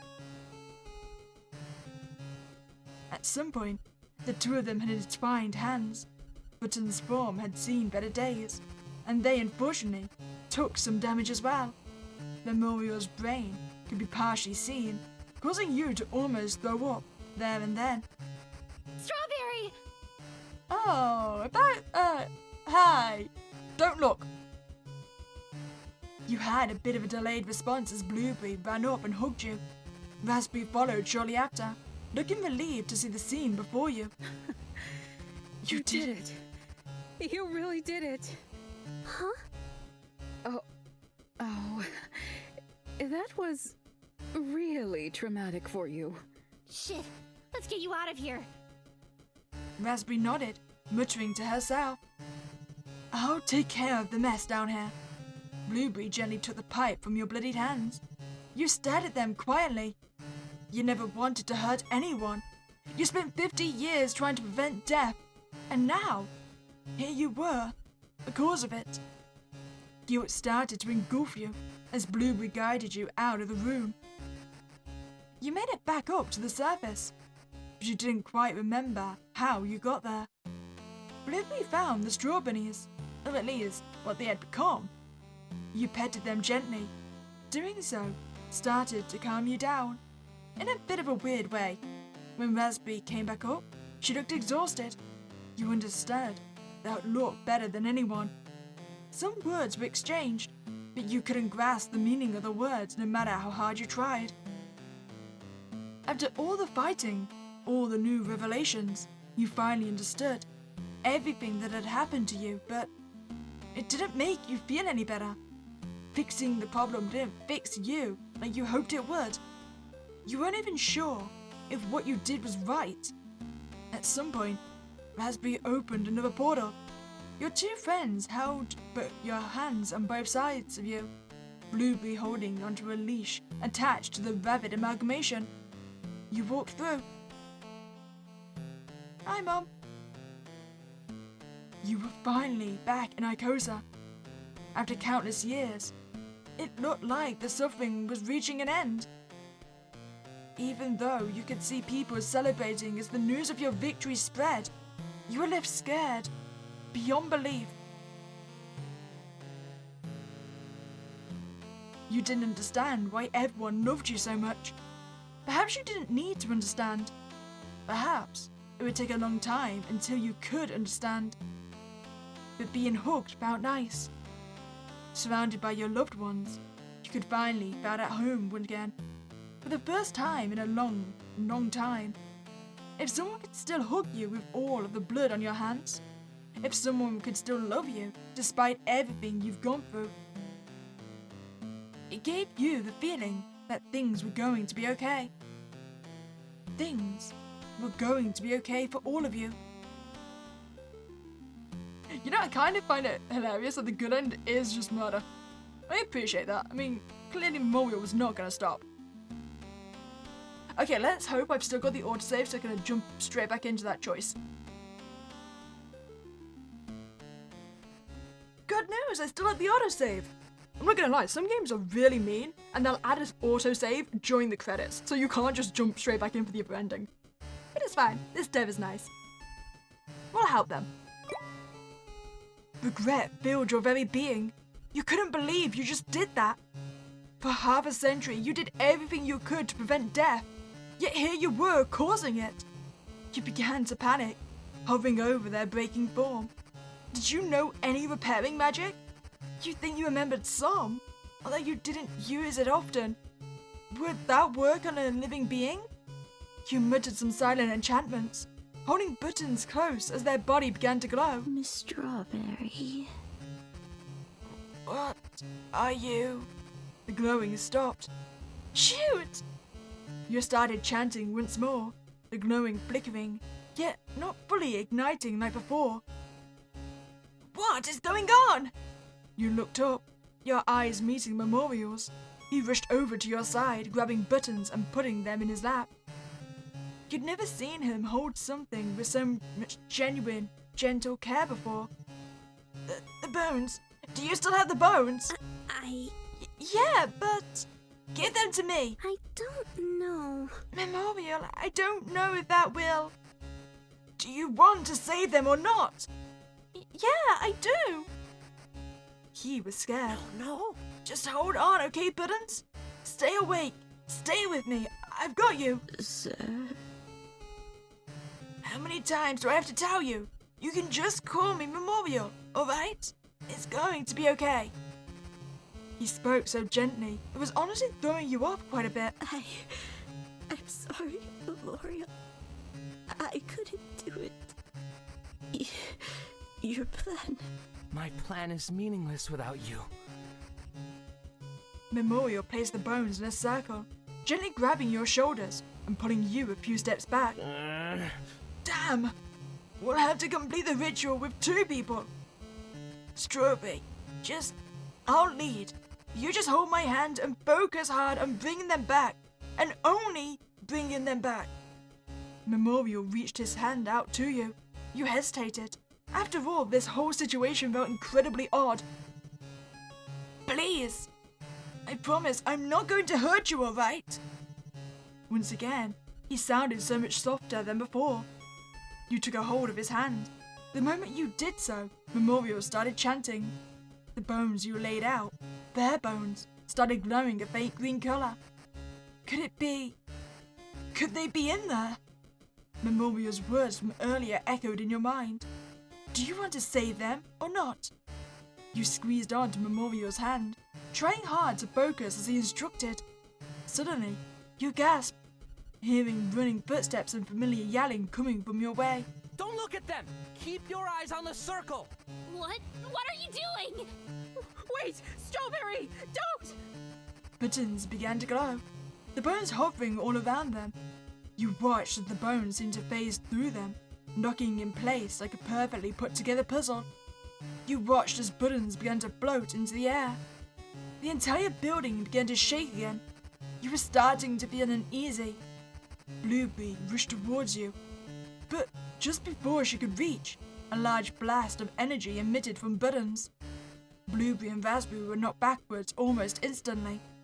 Memorial stopped chanting, letting go of your hand and picking up the new figure that laid before you. Let's go. What? Memorial threw the figure over his shoulder and held them with one arm, using the other to grab onto your hand and bring you to the nearest wall. Wait, but I can't! You're coming with us. This isn't a request. You struggled, trying to pull yourself out of his grip, but he was too strong. Strawberry! Wait! Don't! Memorial let go of your hand, struggling to get a silver skeleton key engraved with the logo of the Council of the Witches out of his pocket. He inserted it into the air and magically created a rectangular portal, one filled with pink-colored magic. Then, he grabbed a hold of you once more. You... leave her alone. Blueberry struggled to get up, clutching her stomach in pain. Blueberry, Raspberry. You both are of no threat to me. In fact, I'm so confident in that fact that I've decided to keep you two alive. For one reason, I will kill every last witch out there. And when I'm done, I will be coming back for you. I'll kill you then and there, and that little push will be the final piece to make me whole. Until we meet again. Without another word, he pulled you into the portal. There's our ending 5. I'm guessing the good ending then is the true end. So we do actually just kill Memorial and Buttons. See, what I'm curious about though, if the ritual did go through, would the green cape and also Buttons like be combined into the same person then? Because I mean, there's only one body since the bones infused into Buttons. Well, I hope you enjoyed your time here. If you did, please like this video and subscribe to this channel. And have a spooky day and catch you next time, guys.